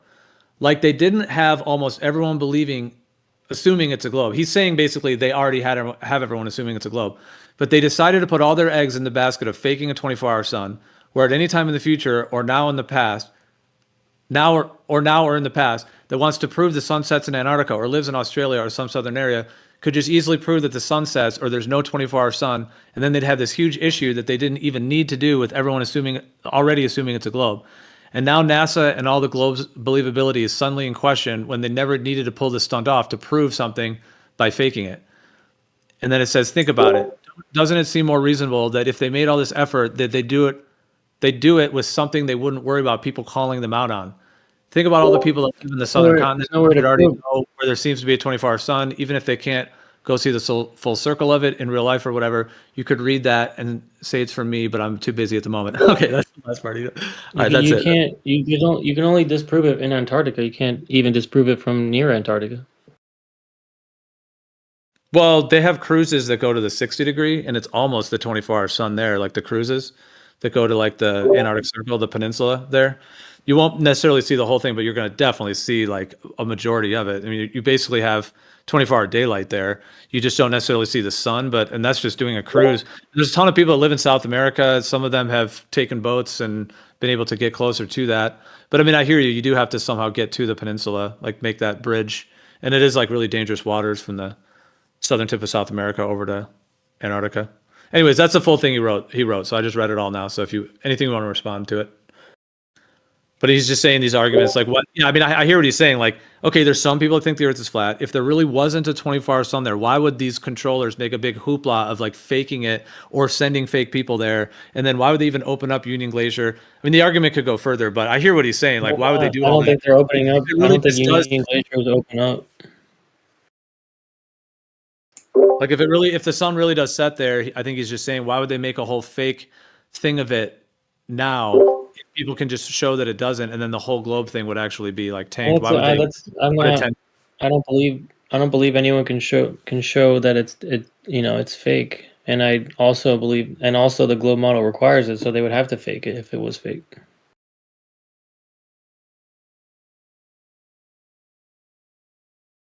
Oh, I mean that was what he wrote. So I mean, I was just reading it, what he wanted to say. Sorry, I got distracted before. I'm looking at Dude, Alan's simulation for Ares failure is really cool. That's why I zoned out before when you were reading that the first time. And then when I post this real quick too, McToon, if you want to go, MC Toon, if you want to go, what you were going to say as well. But this shows the dual path of the sun QOP. At some point, I'd be wondering how you could explain that with the AE map. Because that's what the path of the sun, like, it's like mirrored like that. That's like the sun rising south of east. Those lines represent like the arc, essentially, of the sun, like in the band of the tropics. And for people in the north and in the south, it does this, like the arc of the sky, like you were saying before, like how the sun moves. It does a very consistent arc, and it does this mirroring effect in the north and south. That's why I think, it's already showing that 24-hour sun effect. I mean, I haven't been there myself, so I haven't seen it, but those are just the arguments that have to be looked at. I mean, I think that's just a lensing like perspective like effect, mixed with lensing that's happening as far as like those curves the sun is appearing to do. But the thing is, like, no matter like, so that could only account for like what we see where we can go. There was a 24-hour sun and the sun all of a sudden went west to east, then the sun would be actually turning around and going that way too.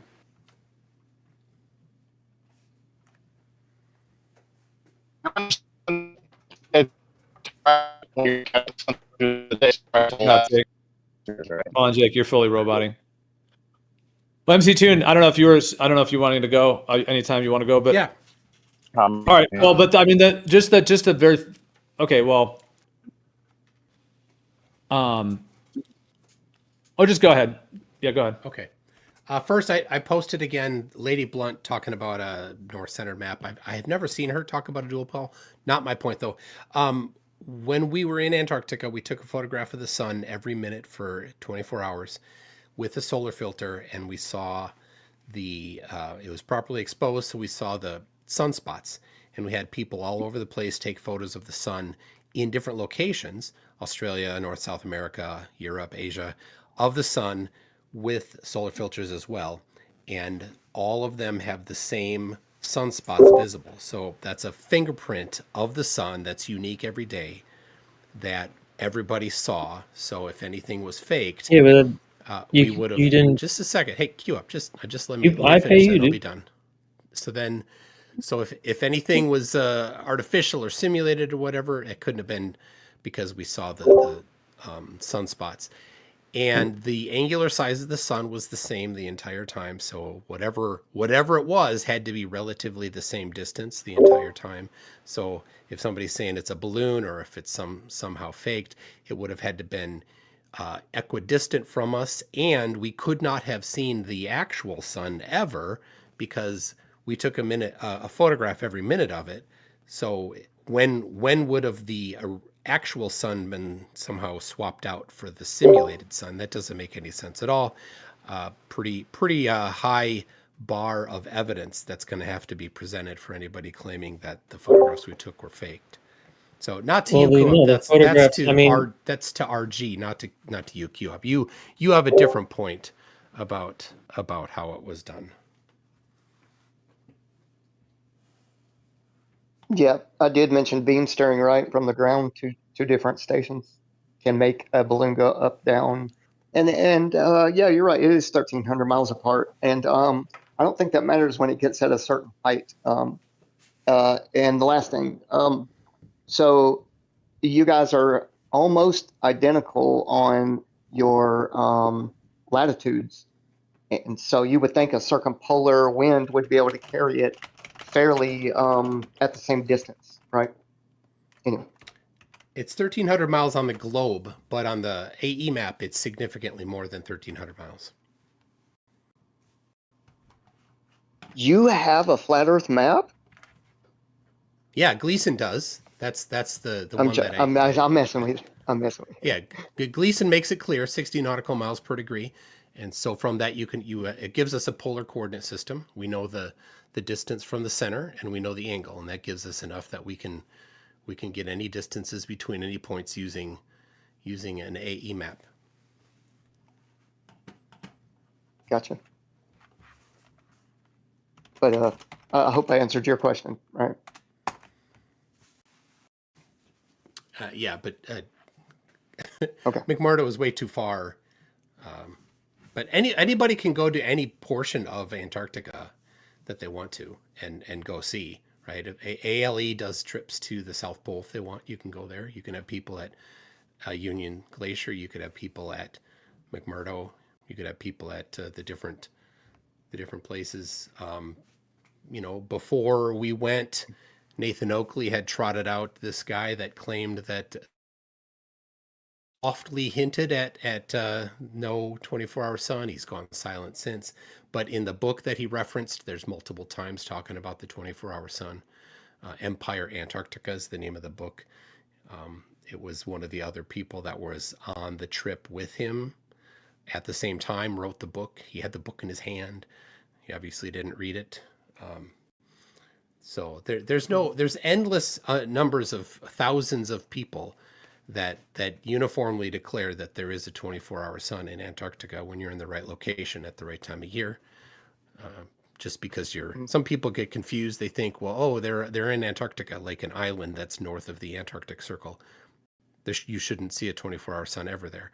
It's the right spot and the right time of year, and you always see it. It's always consistent. There's never been a person that's actually gone there and said, you know what, this, according to the Globe prediction, we should have seen it. We didn't. Never happened. Yeah, so I just posted, maybe this is a time to bring it since I just posted it, but Lady Blount, yeah, she does refer to the 24-hour sun in the south and the midnight sun in the south. She does recognize it. And I'll post a couple more. Which book that is? It's from this right here, Zetetic Astronomy. But the Lady Blount Zetetic Astronomy book. Oh, okay. There's two Zetetic Astronomy books. I got them both in paperback. So it's the Lady Blount one. I'm posting you some of the relevant screenshots from it. Okay. But it says, for instance, it says here, I'll just read it real quick, this part of it. It says, for instance, we have made inquiries from various persons, and we find that the longest day in any place further south in the Tropic of Capricorn increases in length as the latitude increases, or distance south of the observer. So they're talking about the daytime being longer there, which is a 24-hour sun effect. And it says, it follows, therefore, logically, that if we were to go further and further south, the longest day would keep on increasing until it filled the whole of the 24 hours. Then, of course, the midnight sun might be seen. Yeah.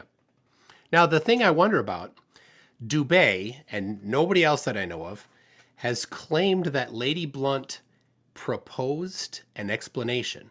And he gave a hint as to where it was by having a screenshot of one of her books. And I looked at that book. I read the whole book. It's not in that book at all. There's no proposal from Lady Blount. So I sought out all of her other books, didn't find it. There are a few I've not found. They're only available in paper form and not online.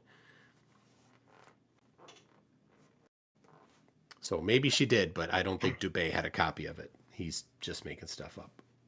Well, I'm not sure what claim he had about like her. What do you mean? I don't know what you mean by an explanation. It seems like she like I posted that one before that showed the like a figure eight, like the northern and the southern rotation, and then there's other in some of the screenshots I posted there too of her talking about not ignoring the celestial. It says here something like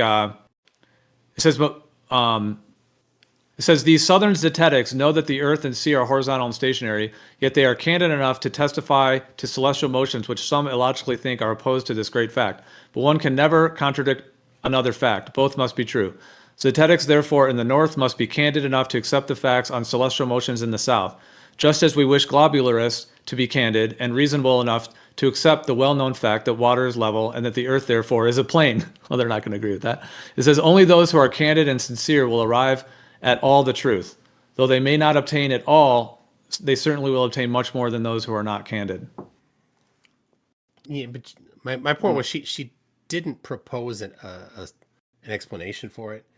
And in fact, the one that you posted that's highlighted in yellow says whether we can explain these facts is another question, right? That's a soft way of saying we can't explain them. So anyway,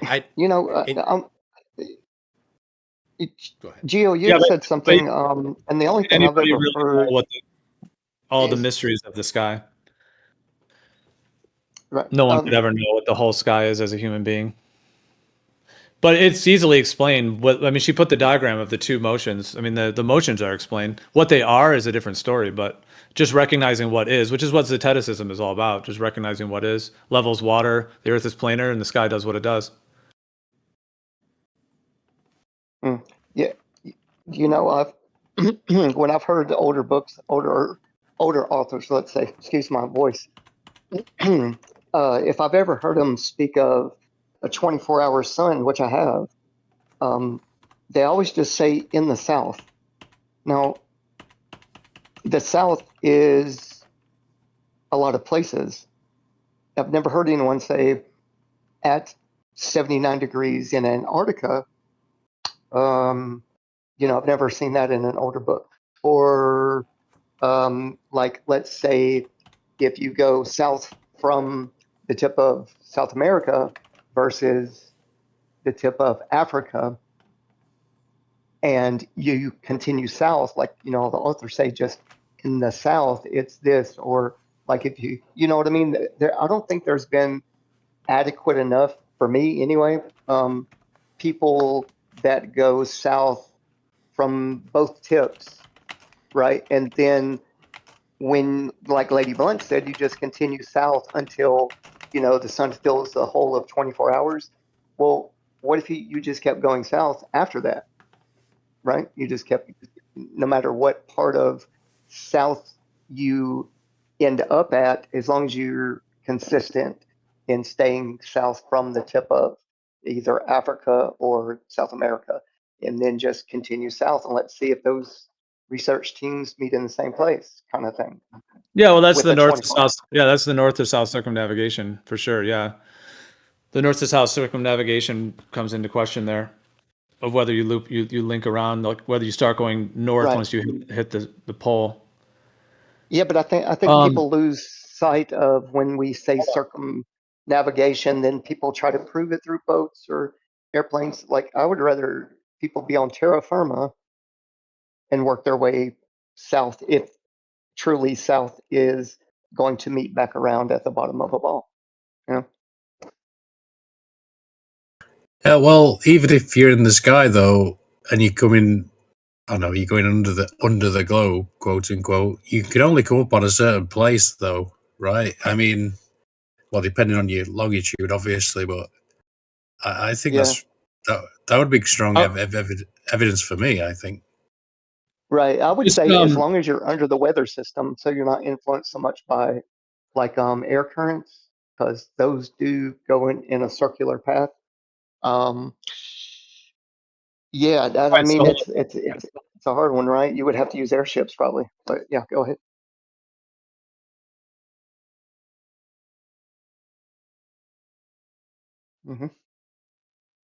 No, I just because this was kind of a topic change, and I hear you on this, like the circumnavigation and going beyond it.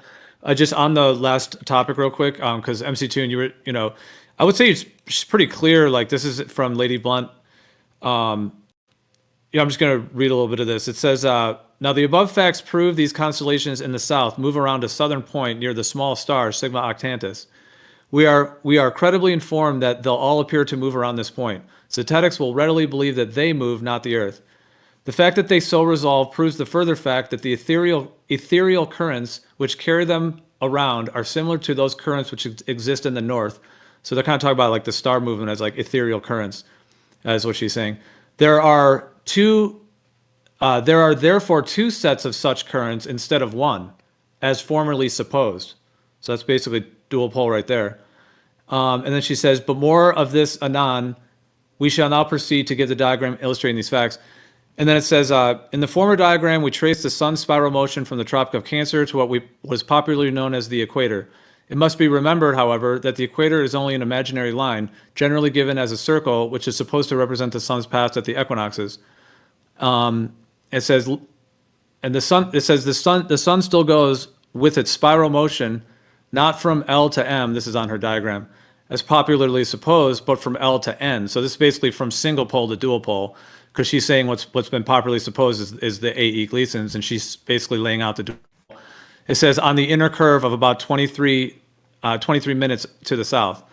Then as the sun's declination south still increases, that is, as the sun goes further south and therefore nearer to the southern center, its spiral movement carries around that point until it arrives at R on the inner circle. This is technically called the Tropic of Capricorn. The sun arrives at the first point of the southern sign Capricorn this year, 1904, on December 22nd, about midday Greenwich time. It then describes the circle. It's talking about the arrows on the thing. It says this circle and a similar one in the north are the only two circles the sun ever describes.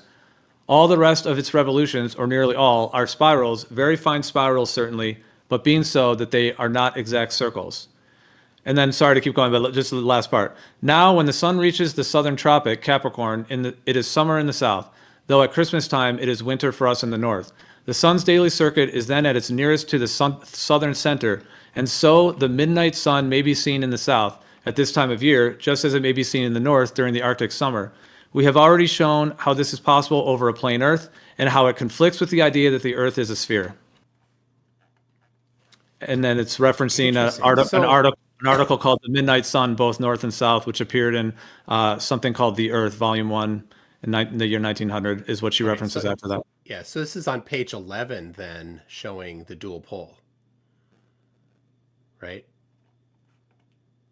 I might have to go look at the page number. I don't have it up right now, but yeah, if you're saying it's page 11, yeah. I got it right there. Yeah, page 11 looks like. All right. So dual pole to Lady Blount. All right.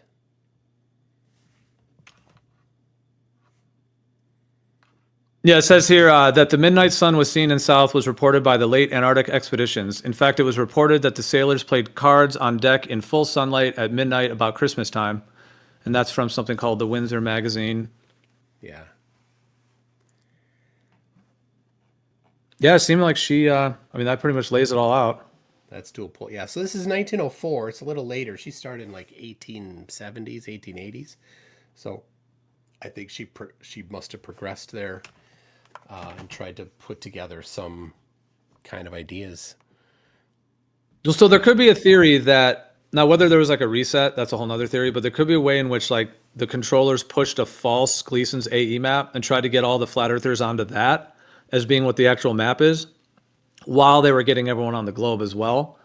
And that she might have been like, because she's saying like what's been recently proposed, she's talking about the Gleason's AE map, the one rotation, and she's basically, you know, contradicting that or saying that, you know, actually there's two, as she calls them, ethereal spirals or ethereal currents, I think she was calling them. So she's kind of going up against like, like big pharma or whatever. It's like big AE map at the time. Like if it was something that was being pushed. I don't know how big it was. I mean, when did Gleason, 1890 something? Well, yeah. And then you got Gleason and the King's Decree. And yeah, that's an interesting history. Gleason's, all right, hold on. Let me get. And then the Christianity, that's some of it, but we don't have to go to that, but that's linked into some of this too, obviously. But You know, Gio, this is wild. Because a lot of these flat earthers together. A lot of the publishing Christians. Go ahead. Yeah, just real quick. It's killing me because there is, as you were reading it, made me think of the other two, instead of just like a north-south kind of bipole kind of thing that with just two little small circles, you know. So if you think about the World War II map that the Nazis swore by and went by and found, New Schwabenland on the, like, it's a much bigger map. And if you overlay it with the moon map, I mean, like, what, 75%, I would say, or better, it matches. So if you took this bipole idea and you had the North Pole, like being Greenland, you know what I mean? And then the South Pole, the smaller one down below it, being what you would say the bigger realm would be the true North, because the South, like Antarctica, used to cover half of the maps. Have you heard the idea that it is a two? Have you heard the idea that it is a two pole and they switched them? That the South is actually the North and the North is actually the South. Exactly. Yes. That's actually a theory or like an idea that they're flipped because of the. There's a true North. It's a true North. The true North is the center of the much bigger realm. Well, I think it would be implied that they're the same because like there's a symmetrical nature to like the sky and the latitude and longitude. I don't. What is the idea? Well, I mean, are you talking about like a Gleason's map that's bigger in the south, or are you talking about a dual pole that's more symmetrical? Well, it's more symmetrical. It would be along the idea of crater Earth map. I don't know if you've seen. But what's the thing about the loop needing to be bigger in the south? Why would why would it need to be bigger in the south? Well, it would need to be much wider because Antarctica, quote unquote Antarctica, which is all of the extra frozen land that's not Okay, so or proposed. Say that again.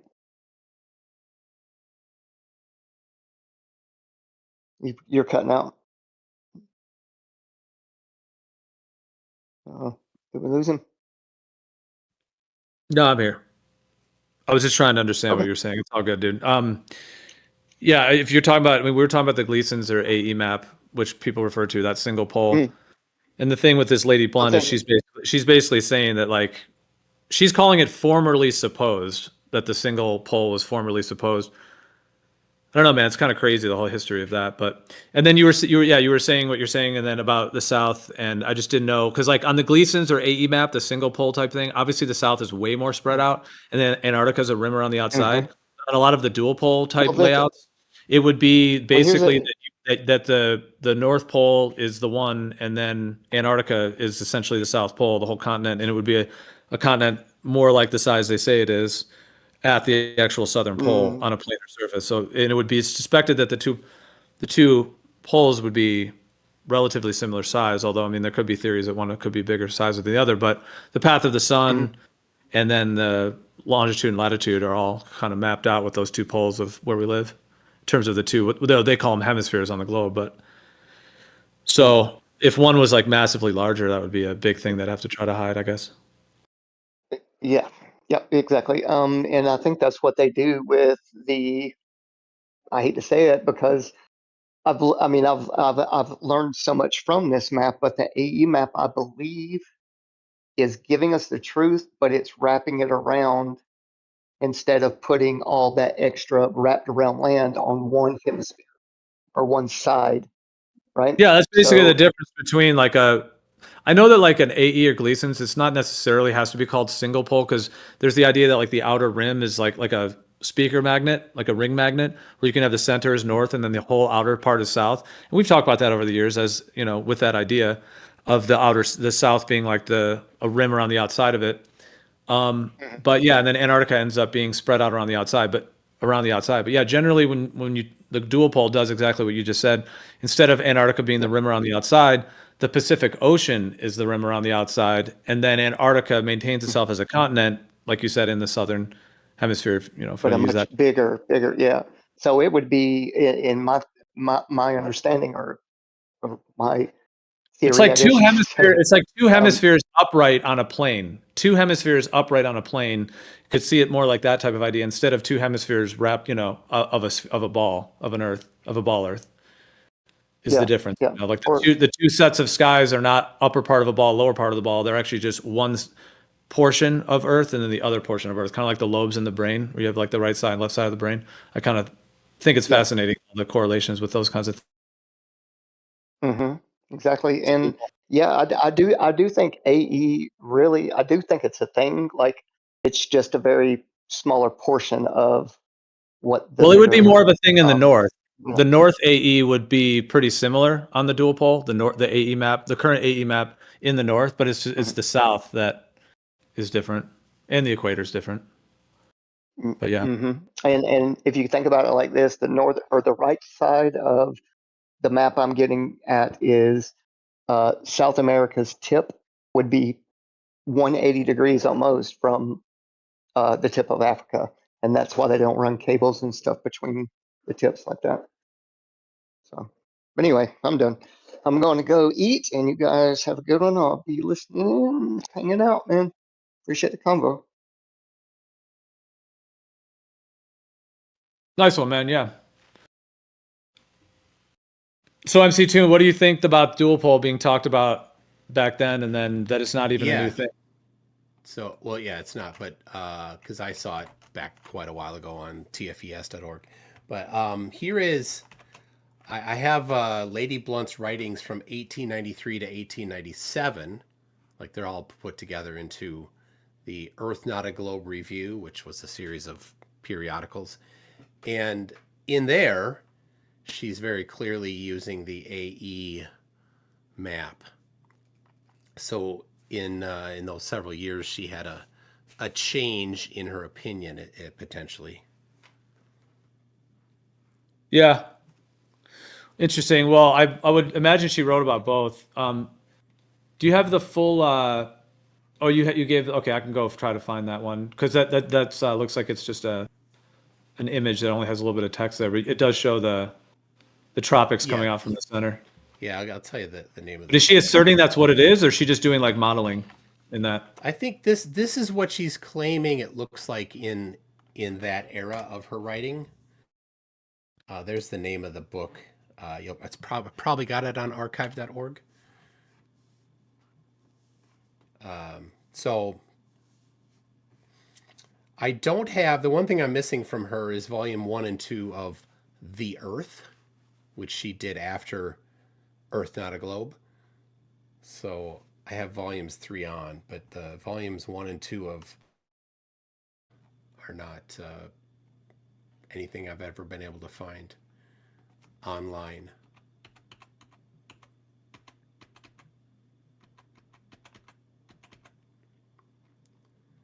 Yeah, I mean those seem to be the two like most talked about in terms of planar Earth. Yeah. So let's see. Yeah, so there's a gap that in what I have from her from 1897 to about 1902.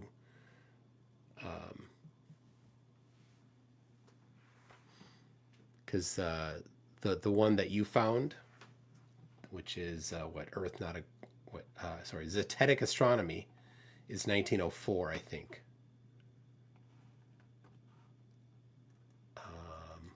1 shilling. That's how much it cost. One shilling. 1 shilling. 1 shilling. That's the cost of it. Well, shills are shilling, I guess. Yeah. That's funny. There's no... I'm not finding the copyright on that book. Zetetic Astronomy.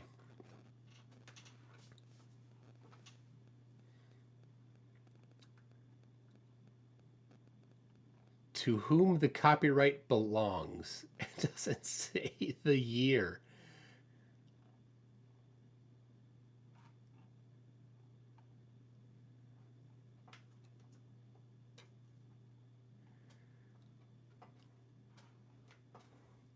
All right. Well, yeah, I found that where the screenshot came from that you posted, and I am interested to see. I could even read it since I did read before. If she's saying, let's see. It says now when the sun is on or over the equator, say at the point G, that's in her diagram, it is acknowledged that the light extends to the north center to the point N. Therefore, the distance G to N represents the distance which the sun's rays can pierce through our atmosphere in a northerly or southerly direction, so as to show the full body of the sun to an observer north and south. Hence, when the sun is on the Tropic of Capricorn in our midwinter, say at point L, its direct rays cannot be seen to the point V. Okay, she's just talking about like the stretch of the sun there. So that's the distance from the equator to the North Pole, which is 10,000 kilometers. So that we can get we can get an absolute distance from her claim there. Yeah, it's a slightly different area of discussion than the actual sun path. I'm just like, because I haven't read all of her writings, so I was just trying to read this on the fly here and see if I could see, because I did find it, like if she's saying what she's saying about the northern centered. Yeah, I mean people change. Gio, you probably started out as a Gleason mapper and have changed. I think that's pretty common. I've seen a lot of people do that. No, I never asserted the Gleason map. Oh, no, I never. On. You can. It's just you and me, Gio. You can tell me. I won't tell anybody else. It's fine. Just our secret. I mean, we all have considered it. I never asserted it was the case. So like, there was nothing I ever had to defend on it. And in fact, there was been a lot of issues with it, which you'll hear me debating, like the whole equatorial, the fact that the luminaries go straight right over you at the equator, whereas they should be, if they're making concentric circles, they would not do that. And then also when the stars go south of the equator, everything arcs the other way. And yeah, like Q-Op mentioned lensing earlier, like those are some of the theories that we talked about back then, or ideas. But I never absolutely thought it was that Gleason's AE map. And then with 24-hour sun, I was like never settled on that. The evidence did get better though, like later than it was at the beginning. But no, I never asserted the Gleason's or the Gleason's or AE map. But it does seem like likely that it's accurate in the north to a degree. But yeah, the south has always been the thing in question. And then the massive distances in the south, like I've always said for years, like that would have to be really proven, because that would be a huge thing to hide if the distances are way bigger in the south like that. Yeah. And then the sun would have to move at different ground speed. We used to talk about that. Like that would be pretty easy to prove too. Anyone could prove that tomorrow. If it was actually doing a faster ground speed, yeah, it's symmetrical. So yeah, those were always issues with that map. That's why I was never. But I mean, I certainly did we talked about it a lot though. Yeah. I mean, that's for sure. But man, you go to Facebook, that's it. It's everybody there. Gleason map. That's it. Nothing else. Yeah. Same with not a single one of them worked for it. They were told it's the Gleason map. They watched the video and they're like, that's the truth right there. Look at the UN map. It's truth in plain sight. But that's what people did with the globe too, right? I went and tested. Okay, well, some people maybe claim they did more research and found out it was a globe, but most people are just looking at a video, a picture from government space agency and saying that's what I believe. So the masses, I'm saying. And so if people did that with an AE map, yeah, what else is new? People do that, I guess. Some people jump onto things before fully verifying, I suppose, or Roland says my mic was still low, so I turned it up a bit more. But I need to get going. I got other stuff to do tonight. It's been good talking though.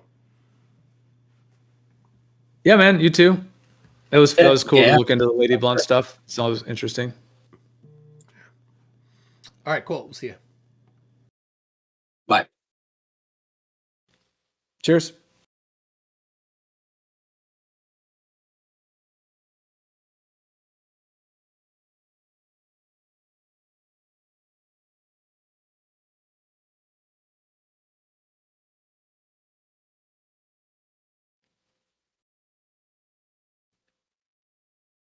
Yeah, in the one that he had sent here, it said, I was trying to see if she said it's single pole. It says, the Earth and sea together form a vast circular plane. So maybe, she does sound like she's talking about more of a Gleason's or AE map type thing.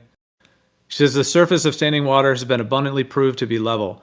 We cannot repeat the evidence here, but to those that may find the evidence given in an excellent book by Parallax, Dr. Burley, which has never yet been answered. This book, well, anyways, and then she goes on. But I'm gonna read this and see if it does sound like she's laying out that same Gleason's type of layout. Yeah, she was probably researching it like anyone else did and trying to figure out what the truth is.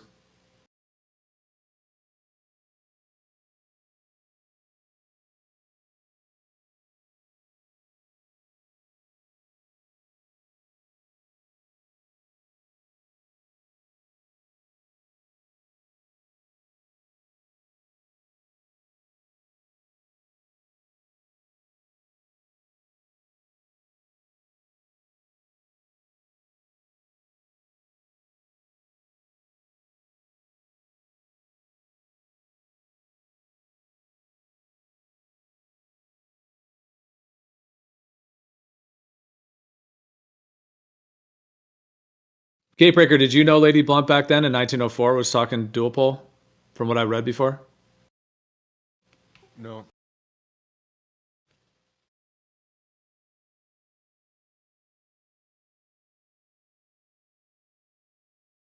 Were there any concave people back then, like writings? I don't know. I've seen a few, but do you know of any offhand that are interesting? I didn't read any of them.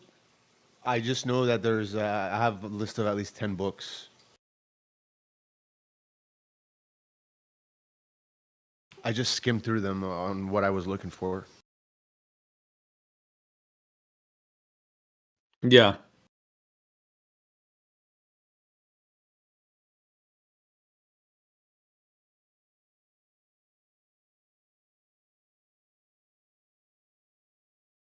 I have a link I'll share. It's a Google. I didn't make it, but it's a Google LLM with like all the concave books found so far.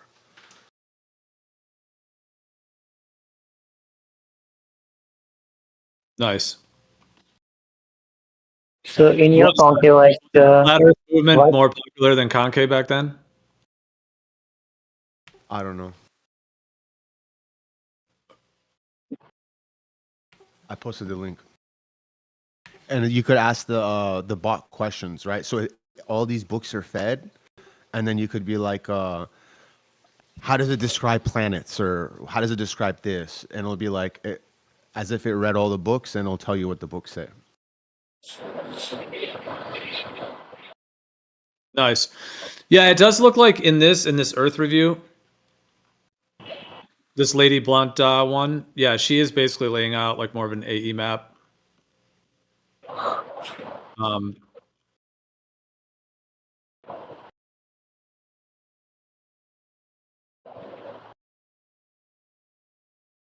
Like someone, if you see this screenshot, I just reposted it, and then the text actually says, "Let A, B, C, and D." Those would be like the four corners on like a Gleason's AE map. The four corners of the AE, like a compass, like cross in the middle of the AE map. The outer edges, if you see on that image, it says, "Let those represent the great circular plane, with north for the north center, the thicker circle E, F, G, H." Will represent the equator or sun's daily path at the equinoxes in March and September, halfway between the north center and the southern circle, ABCD. Yeah, so she is laying out essentially the singular pole system here. Yeah, so maybe she did change her view, or at least she considered more, because it sounded like the one I was reading, she's like, there's now more evidence that there is like the southern rotation as well. And like our Australian zetetic friends, they didn't really have the same communication back then. So maybe as her like research continued, she found out more about the South. The difference with us is we can all fly around and go to the South easily. Back then, they didn't have like air travel and everything where she could, they didn't have the internet and air travel. So it makes sense that like a lot of the flat Earth people then would have been thinking it was north centered and maybe not fully understood the South, which even plays into other writings at the time as well that would have had that. But it sounds like it was also discussed that there's the two paths of the sun as well. But it kind of makes more sense if there was like some huge reset, and then they came in and pushed the globe, and then they pushed like a false flat Earth. Because why would people be so clueless what the Earth was like at that time? It seems like it had been a long time in history. But anyways, that's a whole nother topic, the whole reset thing. Just like, well, I mean, humans we're not like, we didn't just get here yesterday, and like people are just trying to, but I guess these guys were also going against the globe as well. So that was being pushed at the time. And then the concavers.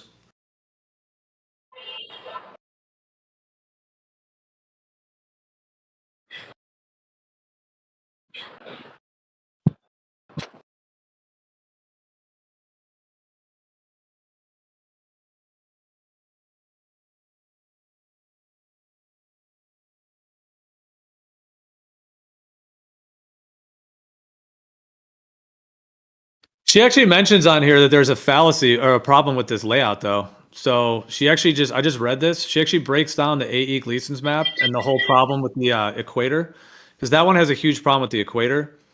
So the distance between the North Pole and the equator is said to be 6,210 miles, or the 10,000 kilometers.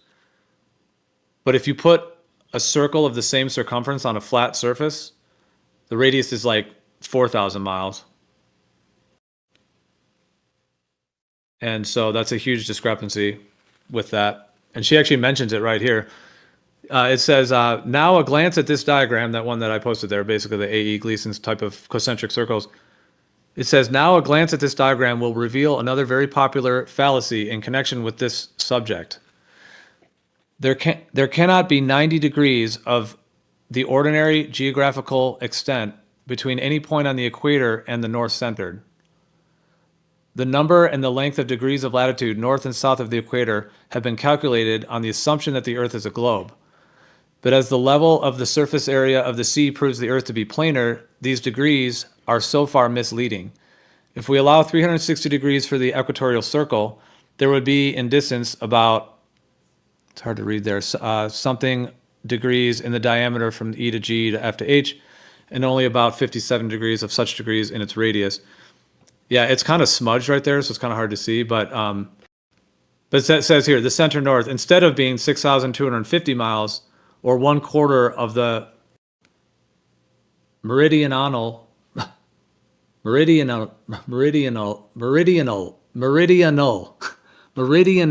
is a really hard word to say, meridional, or 1/4 of a meridian, oh, I'm sorry guys, now I'm turning into a meridional, it's so hard to say that, circle of 25,000 miles as the astronomers assume. It would really be only 3,980 or a little under 4,000 miles. We should have to subtract about 1/3.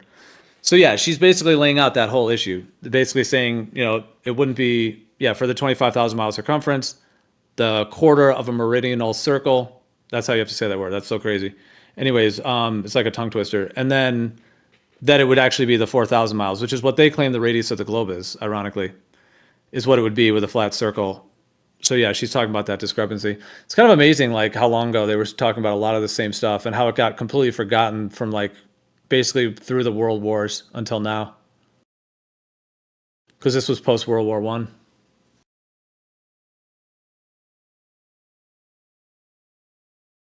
They basically just completely smashed flat Earth out of everyone's awareness through the world wars. Stopped all people writing and talking about it until pretty much 10 years ago.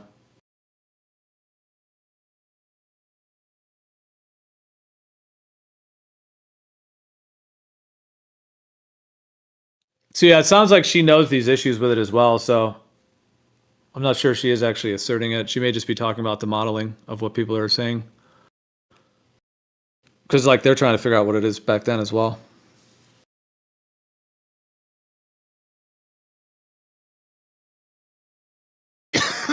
That image I posted, the Gleason map and the dual pole map. See that? Yeah. That little circle in the Gleason map in the Pacific Ocean, that area is stretched out around the entire world on the dual pole map. It's on compared to the globe. We're just using the globe as a. That's really good. That's really good visual. Yeah. So all that land, just like Gleason, Antarctica's the edges, but it becomes like the one point in the middle of the dual pole Antarctica. This one here, that region, I know it's like a little circle, but just somewhere there. It's wherever the dual pole map is centered on, the opposite of it. So there's different dual pole maps. Just the opposite of it. That region, it becomes the entire outer edges. So let me ask you this, dude, in relation to all this. So you know how on the dual pole, the ones that people usually talk about, the big issue is on the equator. If you were to go dead straight on the equator, but if you were to go any north of the equator, the idea is you'd loop up around the north. If you went any south of the equator, you'd loop around the south, and there would only be like one area of going dead straight that would be an issue, because otherwise you're just taking a route around the north or south. So my question to you, is it more possibly viable that does it help the dual pole viewpoint, because that little circle, that's all they'd have to hide, is that little circle of not letting people make the full continuous trip without going north or south? You see what I'm saying? Like that there would only be like a certain area that they would have to block from people, like a small area, because otherwise it would stretch north or south. That what you would need to do to prove it, to go right on the equator.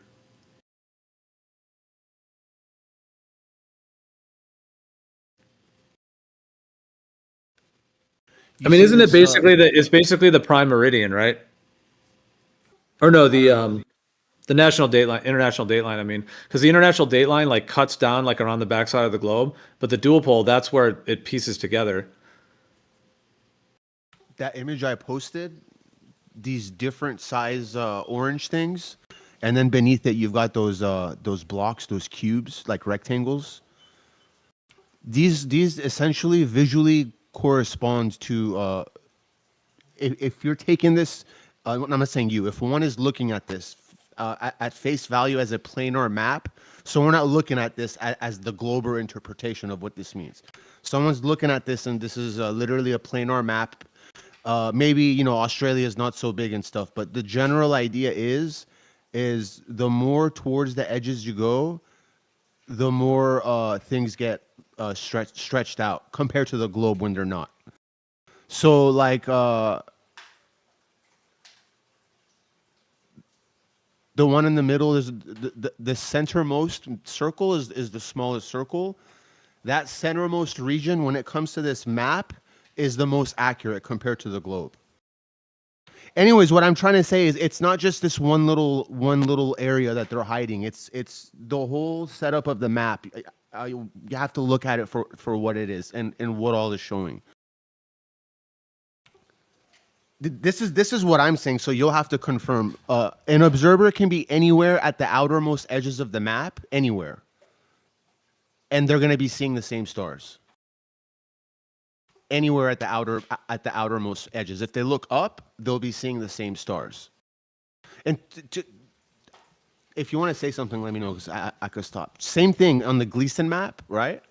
Any observer in Antarctica, if they're looking up, they're seeing the same stars. So it's like if someone looks at the Gleason map at Antarctica and they're like, I wonder what stars they're seeing. I wonder what stars they're seeing. I wonder what stars they're seeing. When they know what you and I know, they'll realize that they're all seeing the same stars, the same exact thing. That guy all across the world is seeing the same thing this guy on the other side of the world is seeing. Yeah, and that would need to be debunked with the more than one GP thing that I've mentioned, because if somebody sees Sigma Octantis, let's say, from South America, and then someone else sees Sigma Octantis from South Africa, if they both started just traveling towards Sigma Octantis, you know, the whole 1 degree per 69 miles thing, but if they just went towards it, just the way Polaris gets higher and lower in our sky as we go north and south, Sigma Octantis will get higher and lower in their sky. So if they were to keep going towards it, would they end up at the same place? And yeah, and if they do, then there's just one GP of Sigma Octantis. If they ended up in different places, or there's some way to show two GPs of a Sigma Octantis, then yeah, that would be, because that's what would be needed. Would you agree with that? If there was multiple, like a reflection or some kind of effect like that, that you'd have to have more than one GP because you're looking at a different place? And if you walk to it, you'd end up in a different place?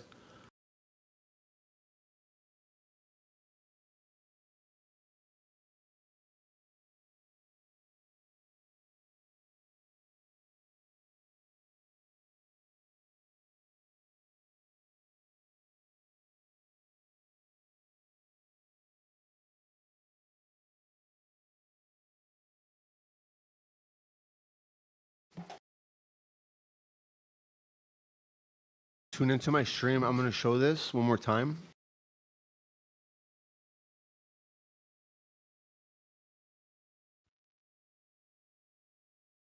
I just thought of that because I'm just saying if you're seeing a star in a position, oh, you're echoing. Someone's echoing. Oh, sorry. Let me. If you see a star in a position and then you walk towards it, you're going to get to the GP, and that's why it's like the Sigma Octantis example is just one example. Test. Okay.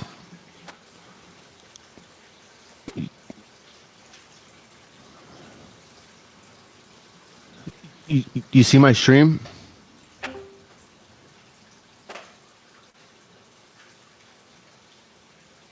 Yep. So on the dual pole map, if someone stands in the middle of Antarctica, right here, and they just look up, what are they going to see? They're going to see the counterclockwise southern stars. That person here, okay? they're going to see counterclockwise southern stars. So right now, I'm not arguing for is dual pole true or is Gleason true. I'm not telling you which one's right and which one's wrong. This is the necessary consequence. Compared to so look, that one observer looking at the stars, they're seeing the same stars. Well, what the Gleason map is that point literally becomes the outer edges of the entire world. So now if we want to see the world like this, seeing it flat, continents laid out like this, and America's here and Africa's here, and this is and seeing Antarctica as the thing that's containing everything else, and we're wondering, I wonder what the stars they're seeing over here or they're seeing on the other side of the world. The whole thing, every single one of them, they're seeing the same. If they look up, they're seeing the same stars. So now that same concept, now we're going to do another example because I know you understand that. So I'm going to go opposite of Africa, somewhere over here. Just pick one of these dots. This is going to be the same concept. The dual pole map is one of these dots going this location, going to the outer edge of the entire world. Yeah, and on the globe, so like half of the ball, the backside of the ball is all water pretty much, and like one half of the globe Earth in the mainstream model is basically all water. It's the Pacific Ocean. You can anyone can pull it up on Google Earth. There's like a little bit of land, but for the most part, like half of the ball is the Pacific Ocean. So yeah, between these three, it seems like the Gleason's AE map, the kind of center pole, the north-centered pole one, that basically takes the south and it expands it, and then it seems to put the Antarctica as a rim around the outside. Yeah, that one puts the rim around the outside. And then you have this huge Pacific Ocean out there, like between South America and Australia there, this huge, like basically half of the AE map is pretty much Pacific Ocean. Yeah, exactly. That whole upper piece there. So now, and then if you want to convert it, since you're showing it into one of the other ones, when you go to this one, dual pole, that takes that Pacific Ocean where you have those purple spots, those pink spots, and it puts them all around the outside. Yeah, it's a perfect animation showing that. Puts them around the outside. So now that Pacific Ocean, the blue side of the globe Earth is now taken from the AE single pole now to this, where it puts the Pacific Ocean as a rim around the outside. Then, if you took that right there with the two poles, and then you wrapped it backwards, and you linked all those purple things and wrapped it around a sphere, and put all of those in the Pacific Ocean, and made half of that whole rim around the outside becomes the blue side of the ball, as I call it, the Pacific Ocean side of the globe Earth ball. Yeah. So yeah, those are like yeah. Is that the globe version? Opinion. Sorry. No, go ahead. Here's my opinion of this. Okay, the Gleason map is better at compared to the globe, and just what I'm about to say, I'm assuming that the globe is the true measurements, and I can go into that, but just hear me out here. The Gleason map here is more accurate for these purple dot regions. It's more accurate here. And it's more accurate here in relation to distances, like distances. If someone here, if they were looking at stars and they were to move along in their longitude, the stars would match in the sky. I'm not saying it's perfect. Just to make it simple, this region I think is more accurate as a map on the Gleason map, but the worst is Antarctica, but it hugely breaks Antarctica. This one here, the dual pole, Antarctica is actually one of the is pretty nice, but it hugely breaks the outer edges, which is that region in the Gleason map. Is that Pacific Ocean. So each of them have their flaws. If I were to make a debate like I do sometimes in this chat, but I've never actually had one, and I had to defend either dual pole or Gleason, just tat for tat, tally for tally, which one does what better, not claiming any of them are perfect. My claim would be is when it comes to this map, and the 7 continents, especially when they're looking towards the center of the map. So when they're looking towards the center, the dual pole map is better as a map at because it makes the most sense. And what makes the most sense in that way, because the globe, when you look at the globe from the front, quote unquote, like you're looking at Africa, basically, even though it's wrapped around like the way I mean, I don't think that's real, so I think that it's graphically done. But even though they're wrapping the land around a sphere, like optically, that's basically what you see, what you're showing right there. Like you see, well, I mean, you can't really see the side of the sphere, so you can't really see all of it, but you basically see North America up in the upper left, South America in the lower left, like Russia and all that's in the upper right, Africa's in the middle, Australia's down to like the lower right, and then Antarctica. Because the whole other side is all basically Pacific Ocean. The whole backside of the ball is Pacific Ocean. So even though you can't really see all the continents, like, because they wrap it around a ball, because obviously the curvature, even though you can't really see them all, it's the most similar to this layout of what they claim the Earth is and how it's already being used. And I hear you on the discrepancy of the Pacific Ocean has to end up being a rim around the outside on a planar surface for the coordinates to be put that way. So, and we would have to understand, like, are they blocking people from going on the equator? Like out where like Amelia Earhart disappeared, like Baker Island, because that would kind of reveal it. But I mean, they claim you can go all the way around the Pacific Ocean. There's like cruises and stuff. So like, would they really just be wrong about all the distances? I don't know. It puts the anomalies or the question more on the Pacific Ocean rather than Antarctica in terms of the layout, at least. Like, what really is the Pacific Ocean? So this one's just like a flight routes, just a bunch of flight routes. There's a shit ton of flight routes that are going across this region. It's lots of things going on. What region is that? Japan to United States? Yeah, so I was looking at the so if we're in the Gleason, that you remember those regions where the purple dots were? Remember that? Remember the one we were just looking at? Yeah. Yeah, the purple dots and the other one were opposite of Africa. So in this region. So the blue side of the AE map. Yeah. So this region, there's tons of plane routes going. Now, I'm not saying that they can't. I'm not telling you what to think. I'm just saying what is, okay? There's tons of plane routes, a lot. And a shit ton of shipping routes, a lot. Like, it's just it's more busier than this. And they're going to and fro, whether it's America, whether it's across the blue side, is this, as you say, or just between wherever there's, I guess, these islands and Oceania and stuff. And on the dual pole map, depending on how you want to adjust this, it's for sure. It's like there's a bunch of Pac-Manning occurring with boats and some of these flight routes. There's a bunch of Pac-Manning occurring with boats and flight routes where essentially it may not be agreed upon and established in these discussions due to evidence or whatever, but let me get to the point. Essentially, what's happening is that there's boats going, and they don't hit any ice walls. They don't hit any uncharted lands. They go, and as they're going, where they are starts registering on this side. And they go, and then they're in fucking America or something. It's essentially like you're on the Gleason. They leave America and they go to the fucking towards the problem, the hotspot for the dual pole, the problem area.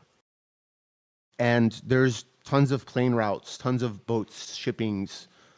Have you heard Kenny, Flat Earth dude?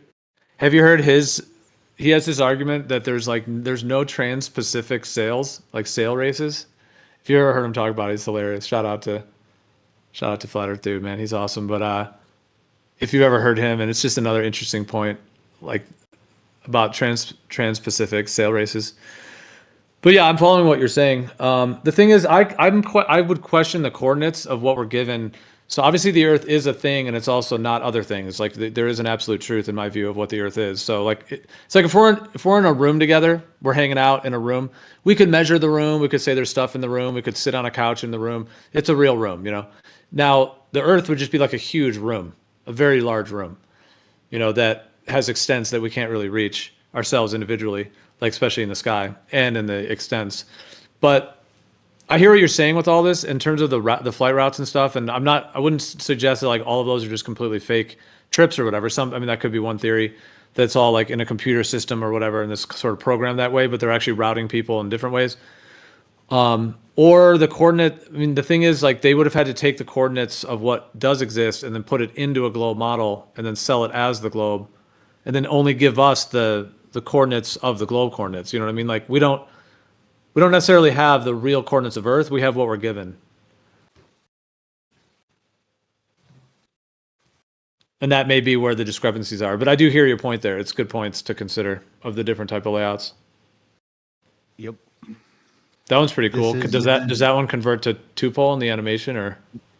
It's yeah, it's just a static picture that but yeah, this is submarine cable layouts, I believe.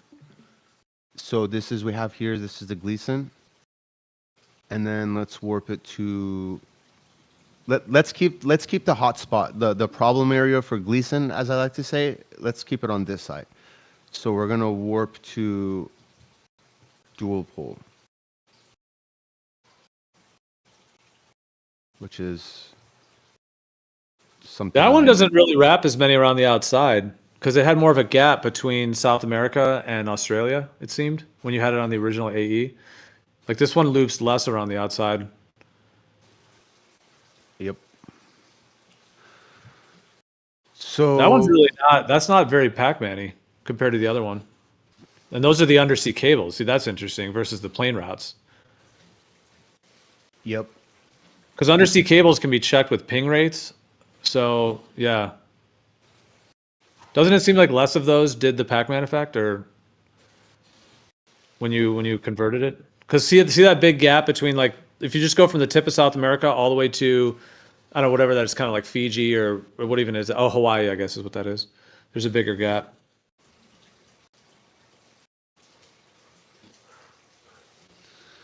I mean, dude, I would not think there's an actual Pac-Manning effect. I mean, it's funny to think, like, what if the Earth is surrounded like a black hole and we're in some kind of hyperloop, like a hyperlooping plane or something? Like, I could get into some trippy, fun ideas just about like a sci-fi, like some kind of hyperloop portal effect or something. Like, that would be cool. Or like, instead of the idea of black holes being out in space, they're actually like on the outer rim. And if you went to that rim, you'd like enter in and, you know, or somehow. I mean, there's different ways to view it. Like Pac-Man, you're like showing up on the other side of the map, but like maybe some kind of like an infinite plane hyperloop or something. But I'm not like putting that forth as actually being reality. But I mean, dude, if that was to be discovered, we'd have to really show that. And I'm not thinking there is any effect like that occurring. So I hear you in modeling. One would have to not necessarily model it with that unless that's the route they're going to consider. Because I mean, on any plane Earth, like, you can't loop around the other side of a plane. You can only loop around the other side of a globe without some kind of portal effect. So yeah. That's why the AE kind of solves that, because it says, well, the depths of Antarctica, who can really go into the depths of Antarctica? So it's kind of like an unknown. But with the dual pole, it makes those issues a little bit more apparent. It kind of solves the Antarctica being a continent and the 24-hour sun and the stars, but then it brings in, at least with these coordinates we're given, it brings in these other. Oh, that one's pretty cool. So I'm gonna show you something. If you've never seen it, it'll blow your mind, but it'll be helpful. It'll give you a new way of seeing this. All of this. This is the azimuthal projection. It's azimuthal equal distant projection. So check this out. So let's just go to like the dual pole map right here. Normally, what I try to do is I try to get the equator straight, the equator line straight. So, because there is really no quote dual pole map. So you just get the first step one is get the equator line straight, And then step 2 is where do you want to center the longitude line, right? So right now I didn't choose it. This is just what it landed on. It's right here in Africa. And then depending on where your center line is centered, everything will warp accordingly. So you may see a map where like it's centered on, I think 00 is here or somewhere, where it's centered here, and then you'll see like kind of Australia doing this bending thing. But then you may see another one where it's like Australia may be a little higher, and it may look more like Australia. It just depends on where this is being centered on. Right. That one does have Antarctica. Yeah, I know what you're saying. There's the Lambert, and then they actually, some of them they call azimuthal. Well, there's azimuthal equal area, and then azimuthal equidistant. They actually, one of the dual pole type ones, they actually call azimuthal equidistant, even though we always call the AE map more like the Gleason's. Both of those are actually technically called azimuthal equidistant, so it's kind of confusing the way they're both called. Now I'm gonna show. This is the fun part. I'm gonna show this, and if it clicks in your mind, it clicks in your mind. As far as looking at it, so I'm gonna do this. I'm just gonna.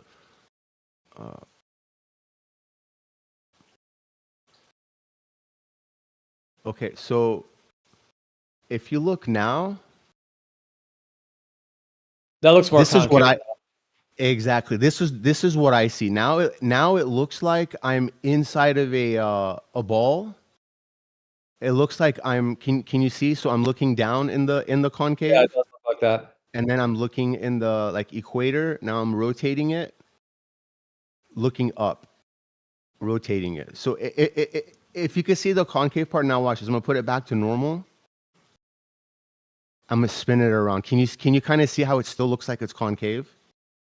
You see? So if I look, I'm looking down towards like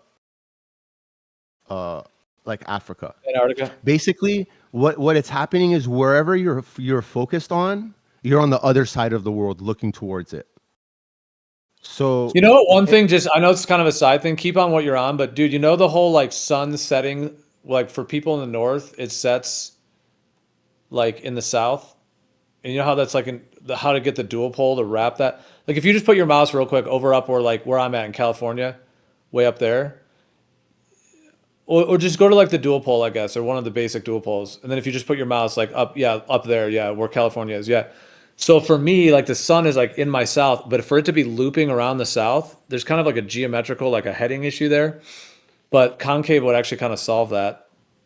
It was something I thought about while you were showing this. Do you see what I'm saying? Because if it was on the inside of a ball, it would kind of like, it wouldn't have to loop all the way down around a plane. It would kind of be like, but that brings in a whole nother trippy like idea, is that it's actually going up around you or something. Yeah, it's kind of trippy, but it might kind of solve that because it changes the geometry. That's all. I just saw that when you were doing that, because that's an issue with the dual pole, like how the sun, yeah, like with that layout you have right there. Someone in California who's looking west, how is the sun, you know, just a little bit south of west for him? So mostly like like it's setting west, like the sun rises east, sets west, right? But his west shoots out, you know, to the outer rim of that type of map, you know. And then if the sun was going around the south, it would almost appear that the sun would be south when it's setting, not west. So it's actually an issue with those dual pole layouts. That's why I've said, like, I've never mapped the Earth, and I wouldn't claim that map. The dual pole argument I have is about the stars and the GP, which I do think is a strong one, and to me indicates that it would have to be a dual pole planar world that we're in, a dual pole planar Earth, unless you could have more than one GP of stars, or unless something could be shown that the sky is working in a different way. I guess there could be other possibilities, but if you have one GP for every star, 2-star rotations, you have the symmetrical nature of the sky and the sun and the moon and the stars in the north and south. So, but dude, these maps, yeah, that's one of the issues. Anyways, do you see what I mean? That the sun setting west for people in California gets maybe solved by if you had some kind of trippy, crazy interior of a sphere going on. It's just a thought I had. Yeah. So look, now that we see this is concave, look at this. So okay, so like let me real quick like move it around. I mean, dude, concave would be, dude, if there was upward curvature. It's not about concave. I'm not trying to push concave. I actually want to show something though. I don't see evidence for the upward. That's the only thing. If it was, I mean, I'd be whatever the Earth is cool, but Okay. I just don't see the upward curvature. It seems planar and level, horizontal. All right, you ready? Yeah. All right. So like again, like we got the whole concave thing going. Now check out what happens right now. So look, we're in the concave one. We're seeing the other side of the world. Australia's like down like north fucking wherever that direction is. Now what we're gonna do is we're gonna start going towards Antarctica, right? So look, we're right now we're like a little north of New Zealand. You see New Zealand there? So we're like north of New Zealand. So we're gonna start to go down towards New Zealand. Look at the fucking map. Look at the map. We're going towards New Zealand. We're going towards New Zealand. We're going towards New Zealand. Now we're basically in New Zealand. We're still going towards Antarctica. We're going towards Antarctica. We're going towards Antarctica. Look, literally looks fucking concave. It's going toward. Now we're gonna go to the middle of Antarctica, and you've got your fucking Gleason map. That's pretty cool. Isn't that crazy? This is not about concave, but being able to see it this way. Okay, so what this is in this view is it's an observer. You're in the you're in the middle of Antarctica right there, looking up. And if you're in the middle of Antarctica right there, looking up, because it's an azimuthal projection, it's a horizontal fucking line with the fucking dome over you. So what's a horizontal line? What's a horizontal projection to this observer there? The immediate things towards them is going to be this Antarctica right here is basically right where they're stepping on. Yeah. So because in the Gleason's map, if you go to 90 south, well, there is like, what is 90 south on the Gleason's? The answer is it's the rim around the outside. Like that ice you have there, like the kind of on that type of, the ice on the outside. If you were to go to the edge, like the extent of that ice all the way to the rim, yeah, like if you could put your mouse all the way out there, and like that thin line would be the South Pole. So when you go on the concave type, when you go to the South Pole, it's basically showing you your perspective as if you were a rim around the outside. Because on the Gleason's, there really is no 90. 90 is the rim around the outside, 90 south. Whereas on a globe and on a dual pole, 90 south is an actual place under Sigma Octantis, same as the north is under Polaris. That's the difference, yeah. That's why Gleason's puts that. Like if you put a very thin line, like a red line all the way around the outside of that, that would be like the 90 south. Be a rim around the outside, yeah. But I see what you're saying on the concave. That's why it does that, though. If you go to 90 south and then look with that kind of projection, it's going to basically give you the AE map, yeah. So being able to see it like this with what I just explained. Now, this is just my opinion. I mean, everyone's got to do it their way. Looking at the dual pole right now, what the dual pole claims is the outer edges and on from there is really the standing position in this theory of an observer and what's immediately around them. So this person looking up on the dual pole, the edges are immediately what's around them. So the GP for the stars on the edges, there are no GPs that are like, it's not like that. What it is like this. Watch. Just real quick, what do you think about the sky being concave? It gets deep. I don't really want to talk anything. No, I'm saying the ground being planar, but the sky being concave, which is kind of what like a hemisphere dome is in a way. You're kind of on the inside of a dome. You could call that concave.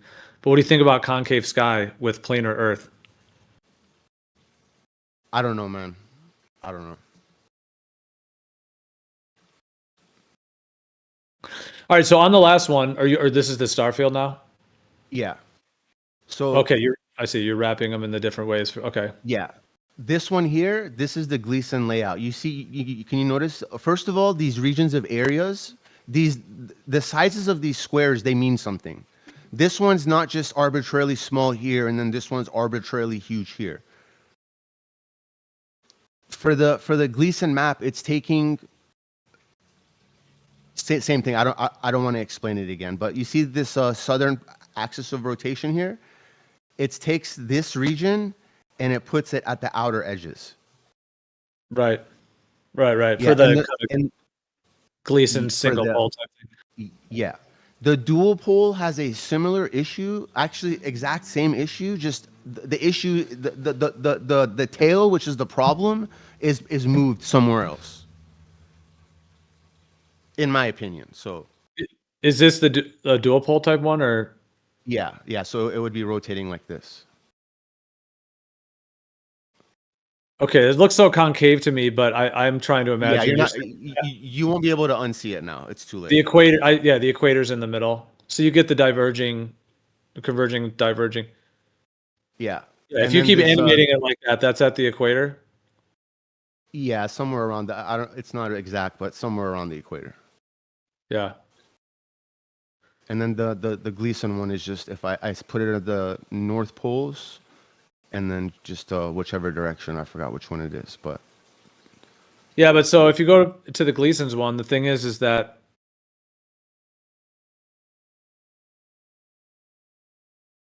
you have the stars all coming out from the center like that, you wouldn't get like circular stars in the south. That's always been the issue with the Gleasons. I know there's been some theories and ideas, or like if it is like a mirroring effect, or like it's been mentioned like a kaleidoscope, like some of those ideas. But I'm saying, if you were to take it one for one, like imagine right there that's like a merry-go-round, and the whole Earth is underneath that, like the land, and then the stars are just like light bulbs in a ceiling above you. Yep. Then yeah, like you would imagine more of that like horizontal star trail thing in the south, because they're all spread out like that. You wouldn't really think that they would like wrap into a circle the way they do. That type of layout. Because basically, like you said, with the AE one, all those stars on the outer rim, they're supposed to be spread thousands, 100,000 miles or more, maybe in some, however big you think it is, all have to be bunched up and put into a small circle in your southern sky for every person in the south. yeah, which is this region. I have my mouse over, so that region goes towards like you were saying. And the dual pole solves that, but then it makes the outer rim a little bit more in question of how the outer rim like blends that. But dude, I think it could be like a continuous circuit though. Like I have no problem thinking of ideas of like holography and plasma, and like I think it could be like a continuous like toroidal field essentially that does have consistent ground position points. Like I don't think it's all just some random like LCD screen or some projection that's willy-nilly. Like it is very consistent, to like, because you can navigate with it, so it's not just arbitrary. So, but how is it actually like shaped? And then how is it actually laid out over the ground? That's really the question. That's pretty cool. But you see what I mean about like a continuous, like if it was a continuous toroid, you wouldn't really have those issues at the edge.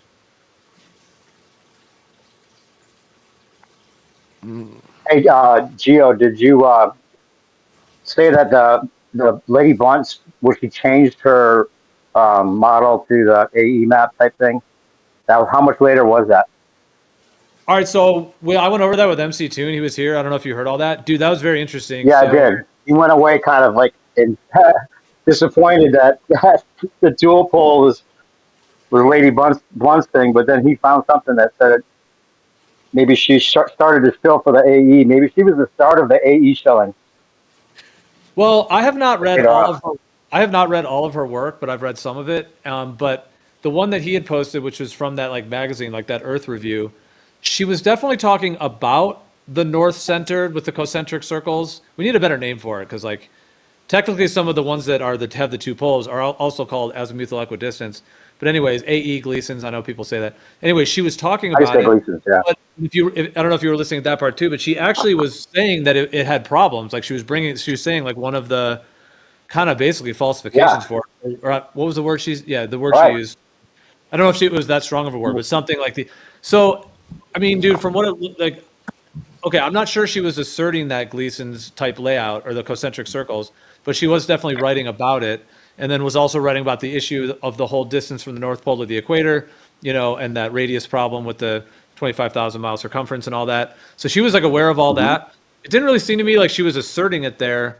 But even in the dual pole stuff, I don't know that she was like strongly asserting either way. I think she's just saying like what the evidence is leaning towards and what she's found more of a thing. So like what her actual view was, I'd have to like get more in depth with her work maybe to understand like maybe what her view may have been. But I mean, did you post the sources in the live stream for all that, both versions of her changing her mind? I wonder if it was after the Admiralty, and they're like, okay, not only are we going to like force everybody into this spherical gratitude that'll mess everything up if you try to transform it, and you'll end up convinced it's a ball or something. Or on top of that, the flat earthers are going to go with this map from here on, and Lady Blunt's going to lead the way. well, from the vibe I got from it, she was saying that because in the one I was reading about the dual pole, she was calling it an ethereal current. An ethereal current was referring to the flow of the stars, and she was saying that there's not one ethereal current, but there's actually two, etc. And but she was saying like, as differently than previously supposed, there's actually two, not one. So that's kind of was her wording in a way. So I mean, dude, she probably, it looks like she did write about the North-centered one as well, but then wrote about some of the issues with it. And then in her later writings, 1904, in her actual book, Zetetic Astronomy, which there's more than one book with that title, but the Lady Blount version of it was the one I was reading from earlier, where she pretty much lays it all out, dude. I don't know if you've probably read that one. Did you? No, I want. Can you send it to me, or is it in the chat? I want to see what she was saying about the dual pole. Yeah. And I think that image that I keep posting, it came from her maybe then, like we suspected, because this one with the current.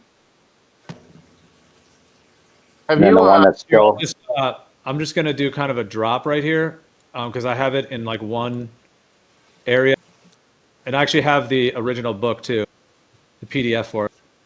Gio, I'm curious, like, have you ever contrasted like Lady Blunt's work? Have you ever contrasted her work with what like Lady Spliff wrote, and maybe like Lady Doobie, and maybe I don't know followed how up with like Lady J? Blount, is it Blount? Lady Blount. It's Lady Dubois. Excuse me, it's Lady Dubois. it's Dubois. Eric Dubois. That's funny. Yeah, dude. I mean, I don't know if you like were listening when I read it out. Hold on, I was trying to. I don't know why my. Oh, here we go. All right. These are all the like relevant screenshots from her book that talk about the dual pole. The one that's highlighted in yellow is very explicit, and then the other one I read too. There's several parts there, and then that's the actual PDF to the book as well. Dude, she's like. I've read that before, and I've read some of her other work too, but I read it again today. Like she's really laying it out. She's describing fully a two-pole type system with the sun. Yeah. Making two paths in the north and in the south, 6 months apart and all that. It might have got to her. I was thinking after the Jesuits and the Admiralty had their way with the Graticule, maybe they forced her to go with the AE.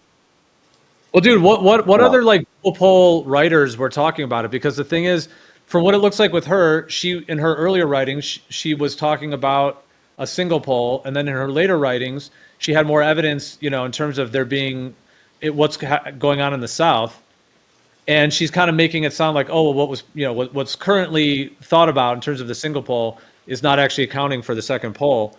But then it's the other way around. Carried that further, or did they just start World War I and then that's history? Are you saying that she went from the single pole to the dual pole, or she went the other way around?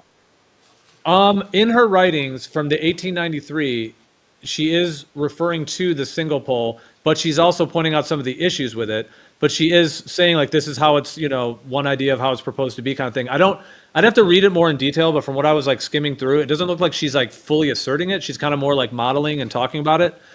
And then in her 1904 writings is when she's full on talking about that it's a dual pole system. So I mean, oh, okay, that makes more sense. Yeah, she might have assumed the north was all there was, and then the further research showed her there was a 24-hour sun in the south. Right, like she wouldn't have had like air travel or like internet and all that to know. So yeah, Gatebreaker, your mic is open. Yeah. So she might have yeah. That makes way more sense. Northern centered, and then figured out that there is actually a second pole. And then she was in her writings. It's just cool because she's basically saying like, if we're honest enough to know that water is level and there's no curvature, we should also be honest enough to recognize what the sky does. Basically, is kind of the way she was writing it. Sure. Because that's like the zetetic method, is to be objective and just take the evidence as it is. So when there's longer days in the south in their winter, when you get the effect of a symmetrical nature in the sun, the whole dual path of the sun, she's saying like there's no reason to throw out like the same kind of zetetic pathway you went to, that water is level and horizontal. She was saying like you should also be able to accept that the sky, Yeah, at least the GPS of the stars. E1 made his math by looking up the GPS in the Nautical Almanac and using the official Weems and Plath wheels, which hardly anybody uses. But I think he said some organization or some important thing actually uses those star wheels. And if you put them side by side, that's how they work. They diverge and converge from the way the star wheels actually work. Like it can't be any other way.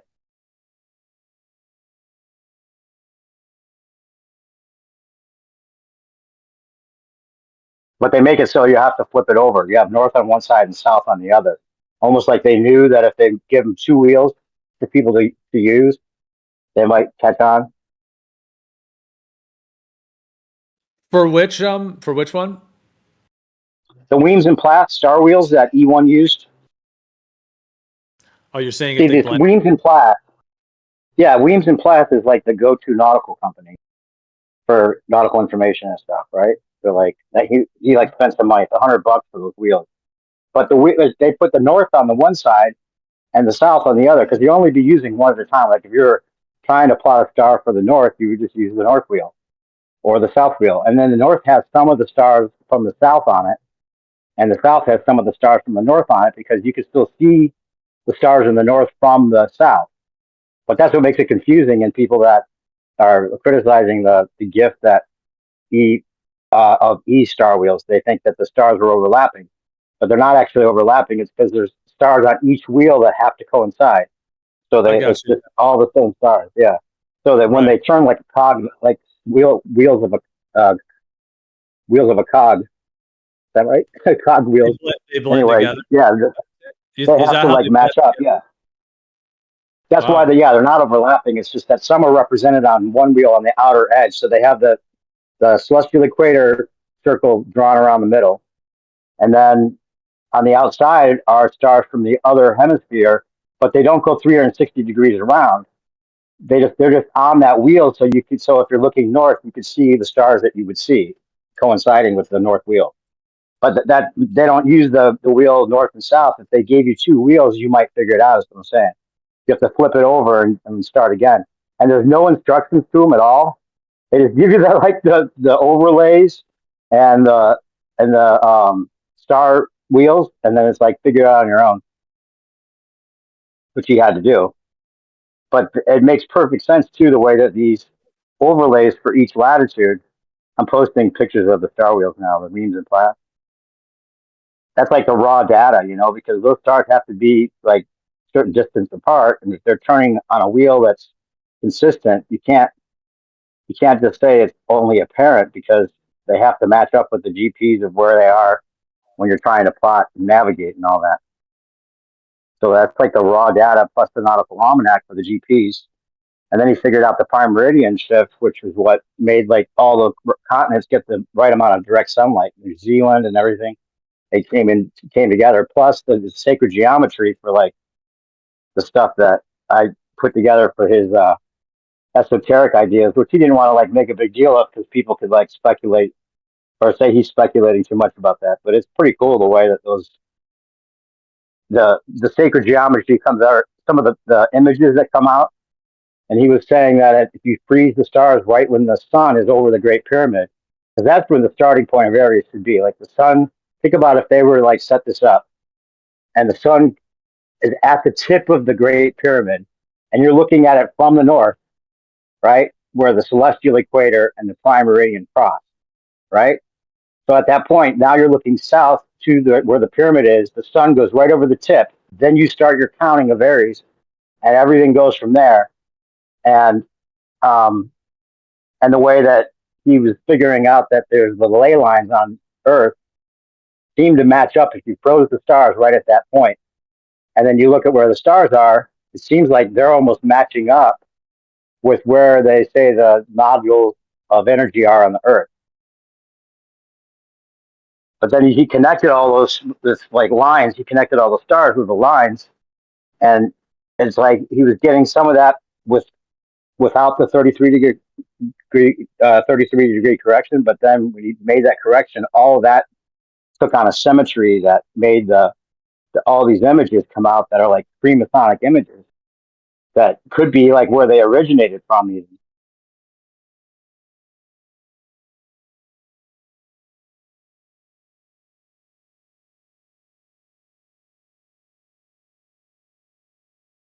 Yeah, I don't know if you cut out, but I did hear what you had said there.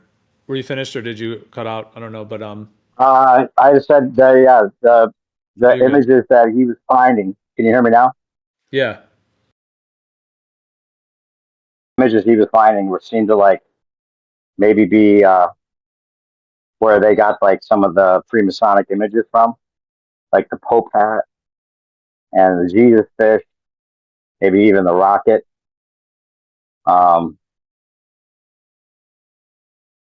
Let's see, I'll post that image if I have all the different. See which one is this? Oh yeah, this is the sun. I'm asking, this I'm could asking be also AI. where they got like All right, dude. Can I read this? Go ahead. Okay. It says. No, I am listening to what you're saying, and I do want to hear more on it. I'm sorry because I am slightly distracted because it was on the last topic, and but I want to hear hear more of what you're saying. Sorry if I'm interrupting. No worries. If you want to finish. Not at all. No, please. I'm finding these images anyway. Okay, then we'll go back to it. Okay, so it says Go right for here. It Can you says. hear me? Yep. Okay. It says there was a real schism and evolution that occurred within late 19th and 20th century British zetetic flat earth circles, spearheaded by Lady Elizabeth Blount and her contemporaries. 1. The starting point, the single center zetetic model. Early modern flat earth theory, revived by Samuel Rowbotham, Parallax, in the mid-19th century, and enthusiastically carried forward by Lady Blount when she founded the Universal Zetetic Society in 1993 and edited the Earth Review, initially relied strictly on the classic single-centered, North Pole-centered disk model. In this traditional model, the North Pole sits at the absolute center of the flat Earth plane, and then all the continents radiate out from it. The South is not a specific pole or continent at the bottom of a globe, but rather an encompassing, impenetrable wall of Antarctica. And then it talks about Gleason's for a second. It says that Lady Blount did use the single pole azimuthal equidistant layout, that she used it in her early debating. It says while Gleason's map visually codified this single pole azimuthal equidistant layout, Lady Blount and the UZC heavily, which is her zetetic thing, heavily utilized this framework early on to argue against the globe geometry. So basically they used the single pole AE to argue against the globe. And then it says here, the shift toward a two-pole system in later writings. As critics persistently pointed out the failures of the single-pole model, particularly regarding southern hemisphere navigation, stellar observations, and the mechanics of magnetism, some prominent members of the UZS, which is her zetetic thing, and writers in Lady Blount's publication began proposing modifications. In her later publications and through contributions by writers like Albert Smith and other associates in Earth, a monthly magazine of sense and science, the Society entertained alternative cosmological layouts. This included variations that attempted to account for two terrestrial and magnetic centers or poles to better explain ether currents, compass behavior, and dual magnetic attractions without relying on a spherical core. And then it goes on to describe the 24-hour sun differences, I think, yeah. And so, yeah, dude, so she pretty much, shifted. You're on it. It's all replaying. That makes more sense. I thought it was the other way around. History so look repeats. at the live stream. History rhymes, like that kind of idea. Yeah, there we go. History rhymes. People should. I mean, it's weird how many people are so like triggered by the dual pole flat earthers. Even With it actually having the 24-hour sun work, you'd think that would be like a relief because they're getting sick of the ballers bringing it up as a debunk. But it's all right. A lot of people, he's got fans already, and just a matter of time.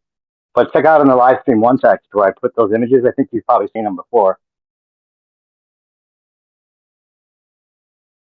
Yeah, I can pull them up on the live stream. It says here, it talks about I'll just read this last part before I close this page. The North kind of just says, obviously, there'd be a 24-hour sun in the North, even on the single pole. But it says here, mainstream geography dictates that a 24-hour midnight sun also occurs in Antarctica during the southern summer because a single center flat disk model struggles structurally to produce a true 24-hour sun in the outer perimeter ice ring. Late era theorists experimenting with multipole or altered planar configurations attempted to theorize local sun paths, refraction anomalies, or dual luminary, dual center mechanics to explain how a southern observer could perceive a continuous sun months later. Yeah, man, there it is. That's been the discussion. Then it does seem like they probably tried to suppress a lot of the dual pole stuff so they could sell the globe. Well, dude, it seems like there was a lot of the single pole, like you had Robotham, and then there was a lot of Christianity with the single pole, because some of those like preachers and some of the Christian folks as well that have that single pole, and whatever that was going on, and then basically World War I, and then they squashed out pretty much all of this in World War I and World War II, because Lady Blount was going dual pole at the end of that era, and then. I mean, I'm sort of saying World War I and II in a general sense, but I mean, they pretty much squashed it out of people's writings for the most part, And say the Jesuits, heliocentrism basically is a Jesuit religion of its own. And if they were controlling the Chinese to switch their cosmology and probably rewriting the Bible to their liking, they might have even changed some of the writings, who knows, to make it more like a single pole layout for the Bible, even, who knows? Those Jesuits. But you see those images I'm talking about? But I mean, do you think those are the ley line points? Do you think the single pole AE map was like a post reset psyop to try to get everyone who still thought the Earth was flat onto that and then take it to globe? Anyways, yeah, seems like it. Yeah, who knows? Doesn't matter because that's what happened. But anyway, those images, the all-seeing eye. Hold on, Dave. I had his screen share up, but I'm going to share yours right now. So if you want to talk about these images, I'll show them on the live stream that you were mentioning. But is my mic okay now, or am I cutting out or anything? You were delaying a little bit, but you're good. Go ahead. I think you're good. I might be over talking a little. Sorry. Go ahead. No. I just feel like I turn my Wi-Fi back on. Now you are kind of robotic. Anyway, so yeah. But now you're good. All right. Oh, okay. Then Are you sure? You roboted for a second, but now you're clear. So. That's what I was connecting. So yeah, if you're going to share the images, they could probably see them on the live stream anyway if no one's typed in there. But I'm sharing them down there now. I made them larger though. I zoomed in. I've zoomed into the first one, which shows. Are you sharing? Because I don't see your share screen. Oh no, I'm saying I'm blowing it up on the live stream, large size. I could actually I could get the screen share account on though. For some reason, are you sharing? Are you sharing screen? For some reason I don't see it. Here, I'll do it real quick then.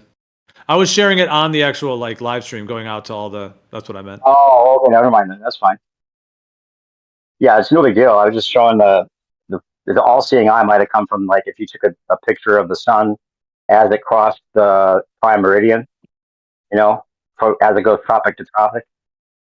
That could be where the all-seeing eye type thing, because it's going from, it looks like an eye, the sun, maybe with that shape around it. If those stars that he connected with the lines that line up with the ley lines are actually the pattern where they got some of this stuff from. And the second one is you can see the Jesus fish and the Pope hat,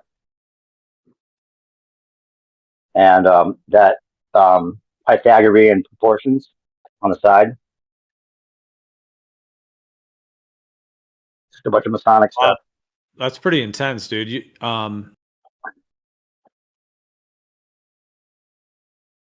The rocket's there too. The Jesus fish and the rocket are kind of similar, along with the phallic connotations.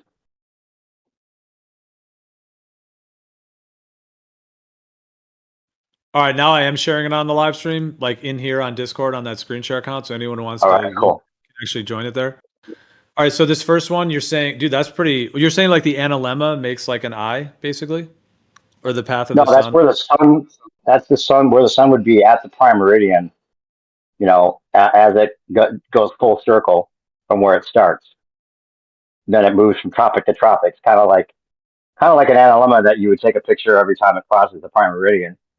But it would go like, from tropic to tropic. If you thought about it that way, it could kind of look like an all-seeing eye, looking back and forth.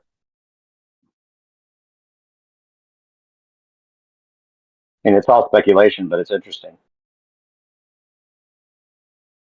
Yeah, that is. You're saying that they might use the all-seeing eye symbology because of that way the sun moves? And it is sun Possibly. worship. I mean, you never know. The whole thing is sun worship. Yeah. Heliocentrism. It is all Yeah, sun worship. and then They have weird all-seeing eye stuff going on. Yeah. I mean, I they see probably built the pyramid, the Great Pyramid. The sun is at the tip of the Great Pyramid, right at the start of Aries.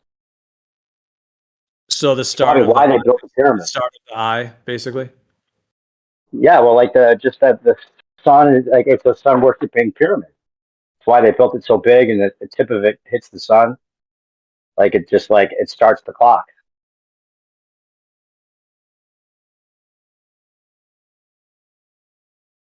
And that's why when they moved it 33 degrees, it still works because it just, it's an arbitrary point. You can still circle the stars around, but you're going to be like still 30 degrees off from, like, you could never use the sun because there's a way of doing navigation where you get the sun's position and then you can use that for your celestial navigation. You wouldn't need to be dependent on their grid. But they made it like the spherical graticule where nobody could question, nobody can make their own maps, or you'd be like fined or put in jail or whatever. Dude, this would change the precession of the equinoxes potentially as well. Dude, that taps into a lot of things. But you're saying if they change the meridian, so you're saying they changed the prime meridian in order to conceal what the Earth really is, to make the globe graticule, which is false, which is a false graticule. Well, yeah. The thing is, it still works because they reverse engineered it, so you could still use the graticule at the time, and then now the GPS that's locked into it makes you think you're on a sphere, right? But it's just a dual pole anyway. When you look at it, it's just two sides of a dual pole for the graticule, regardless. But and then you just have to like pretend that it's stitched in the back. So I found some interesting things about flight routes supposedly crossing those areas in the back of the ball. And there's like a 12-hour flight that should be like 5. Yeah. Gatebreaker was showing those earlier. Oh, was he? You're saying that's why the dual pole doesn't work? Well, a bunch of them were showing them like would have to like either Pac-Man around, or they were like looping around the outside. Yeah, on one of them he showed. Well, the one that was the undersea cables actually didn't really look to have like as much of that, I mean, just to call it a Pac-Man effect, but just the wraparound effect. They didn't really seem to have that on those undersea cables, which I thought was interesting. But on the flight path one and the I think some of those were like maritime as well. They did seem to. There was a lot of them that were like going around the outer rim. It's like that whole Pacific Hey, if Ocean. you're sharing screen, play this video, or this really short video real quick. Because what he's saying is he's tracked. I mean, he knows what he's doing as far as like looking at stuff and reading it or whatever. But if you play this, I'll put it in the live stream. He's showing the armadas of ships that are like all lined up there. And there's no way if you were on a ship, you'd even be able to get past that area because there's like lines of ships. And he says that if you track those ships, they never go across those lines. They can go across the top and across the bottom, and then from the bottom to the top on each side, but they can't cross those areas where they stitched it, where it looks all funky anyway. And then they have to like basically, yeah, some of those GPs are showing those distances a lot further away from each other than they would appear to be from some of these apps that show you planes crossing that area or ships crossing that area. And that's what like people like maybe Gatebreaker or Percentage is like convinced that this data must be real. Those ships cross those lines, and there's no way it could be anything but a ball. But actually, Percentage goes even further and says it must be a wraparound where things disappear and reappear. And I believe that because God's real. I mean, come on, it's just an obvious thing. No one's going to go to the blue side of the ball and prove anything. It's the perfect way to hide it. Well, yeah, we were talking about it earlier. I mean, the thing is, they would have. I mean, right? Like, dude, there was a woman I just saw she was doing like the first solo sailing trip from, I think it was like California to Hawaii, just by herself.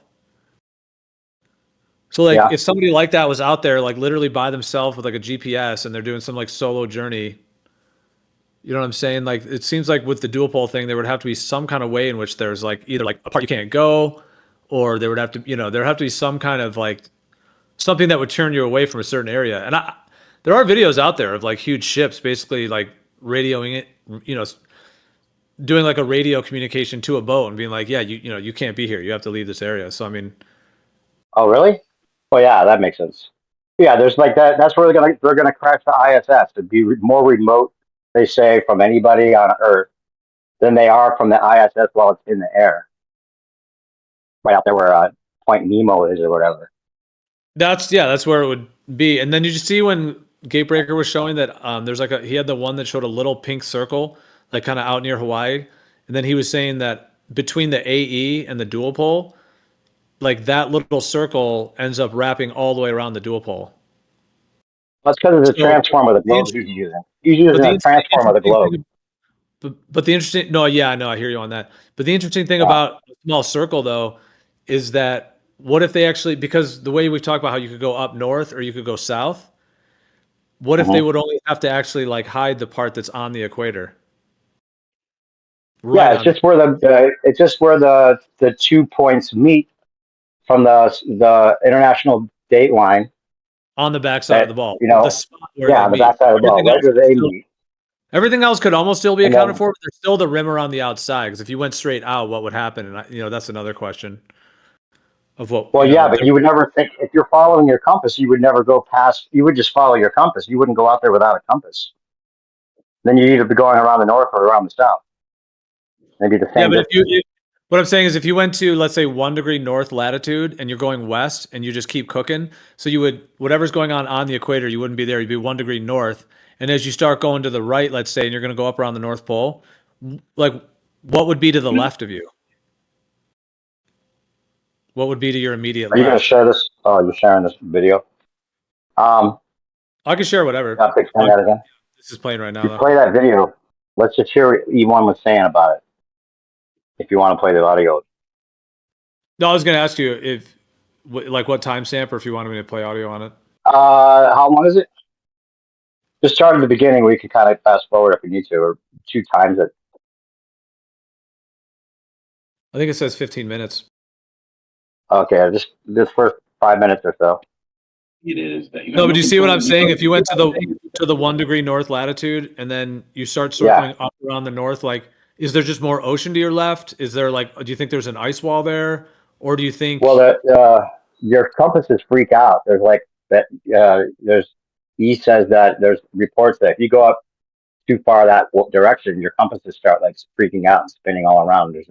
And that's because the compasses always point north, which is why a lot of people think, like I heard Q-Up saying earlier, well, the compass never points to the south, so there couldn't be a pole. No, it's always going to point to the north, like a negative, positive. It's always going to point to the positive, right? So it's not going to ever point to the south pole because that's the way the compass works. But it's always out from north to south. So if you're going, quote unquote, up from north, it's going to take you around. It's going to start to freak out because it wants to resist to go to the south, for your declination. But you're going away from the south, so it starts to freak out and spin around, and it brings you back down, one side or the other, either southwest or northwest. I mean, southeast to southwest. But yeah, play the audio if we're going to play this, just so you can hear what he's saying about the armadas of ships. I can't hear the audio. You, whatever you want to do. Oh. I mean, yeah, turn the audio up at the very beginning. I mean, you did respond to that point. You were saying that like the compasses are not accurate. No, they freak out. They start to spin around when you go up north of north or up from north, because it's trying to take you to the south. Like if you're trying to follow your compass to go south, right? It's not going to point to the south. It's going to be the opposite of north still. But because you're going away from the North Pole and the South Pole, it'll start to freak out. And you wouldn't know what to do if you were at a ship going in that water. You would just be like, oh, shit, I don't even know where I'm going. There's no compass reading. It's flipping around. There's like anomalies. Are you saying because the field line is splitting? Like there's because if you were to go straight north, it starts to like if you go straight north, like it's going to want to wrap around and go, or wrap around to the right or to the left, and it's like splitting there. That's interesting. So the compass becomes, maybe the GPS is not accurate as well. I mean, could they really be keeping us in a pond and telling us it's a globe and then that's what your argument would be, that in the north and the south act enough like hemispheres, even though they're on a planar surface, but they act enough like hemispheres. And the only thing they would have to kind of they'd have to somehow not let us go to the outer rim and straight at the equator. Wouldn't that have to all be off limits to us somehow? Well, that's what he says. If he could travel unrestrictedly, he would go where the compass doesn't work, up north of north, like onto that area that there's a bunch of ocean up there, probably a lot more land. But maybe who knows? With the Schumann resonance, like maybe we're not even like able to survive very well outside of the magnetic field, the electromagnetic field, and this whole like little, because they have the magnetic field on Earth that the compasses work with, and then the electromagnetic field coupled with that above, and they work in symbiosis, right?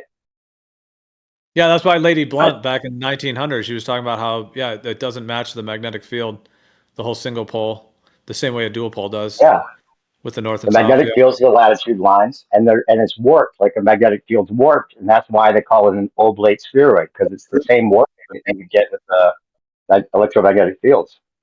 So the sky is oblate. They have to make the Earth slightly oblate. Yeah. No, the Earth's not oblate. The Earth's just the Earth, but the fields are oblate. Both the magnetic fields are oblate. Like technically they're oblate, slightly oblate, but yeah. Electromagnetic field. And she was saying something there. I heard you reading it about them not being perfect circles. She did say that. Yeah. That's interesting too. That's the oblateness. These guys will debate that they are perfect circles, therefore it has to be globe. You heard that guy, Professor Phil, John. You guys are both PhDs. That's their argument. Because why would they even say that if they can see that the stars don't manifest that way? It's like an electromagnetic field where it straightens out of the equator, and then it warps around. That's why when you use those star wheels, you have to use one of those overlays for each latitude, because it changes its form depending on which latitude you're at. And as you get closer to the North Pole, it gets more circular. Right, which a magnetic field does as well. It widens out. That's what I'm saying. Which makes sense too. They have to do it that way. When you look at the star trails, they do look like very tight circles, but when the thing is at the center, right, and then going out from the center. Yeah. But if you were to look if you're seeing star trails, like let's say you see it at like 45 degrees latitude and you see the whole star trails, if you were to look at the stars right at your horizon, those would be the ones that would actually be not as perfectly circular, because those are the ones that blend getting towards the equator, whereas the ones you're seeing right around Polaris or close enough to Polaris are all looking quite circular. And they do kind of have that that bowing effect, which you can pick up with the wide angles and just the whole convergence, divergence. Dude, it completely matches a magnetic field. It is just such a strong, the sky really does. It's beautiful. And then having a planar Earth with a magnetic sky completely makes sense. That would be the way. It's obvious. Why wouldn't you design it? And then why would they try to argue that they're perfect circles when you can see that stars don't do that? They totally manifest like an electromagnetic field. And there's no way they could run parallel on the blue side of the ball, because they converge and diverge. No one can show star trails from the north and the south that don't converge and diverge. They all do that, no matter what. So there's no way they could like then straighten out again round a ball after they've already diverged from each other. Wouldn't even work. Well, that's electromagnetic fields and magnetic claim fields don't work on a ball either. Their rebuttal for that is like the train tracks where they look like they're converging but they're not, kind of thing. Yeah, but it's so weak. Or they say wide angle lens. You know, like there would be a known reason for this that isn't just like people guessing at it or trying to like play defense attorney for the thing they don't even know about.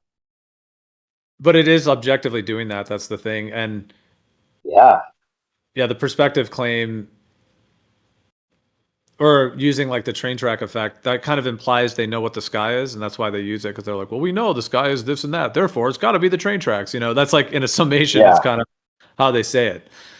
But because it's almost like they know. It almost seems like some of them know that it's a dual pole, and they know the excuses, or they know this is the like when we first started showing dual pole stuff.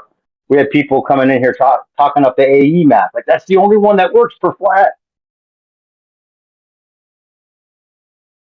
Don't go to the dual pole. That fucks everything up. It works without Pac-Manning, right? You don't even look at it enough to know that there's no Pac-Man required. Yeah, I don't necessarily think Pac-Man is required. I mean, yeah, it goes to this. No, and the reason we have shorter days and colder winters in the north is because it's in the south now. And most of the sunlight comes when it's going through the celestial equator, but then it starts to veer south. That's why you have a shorter day and colder winter.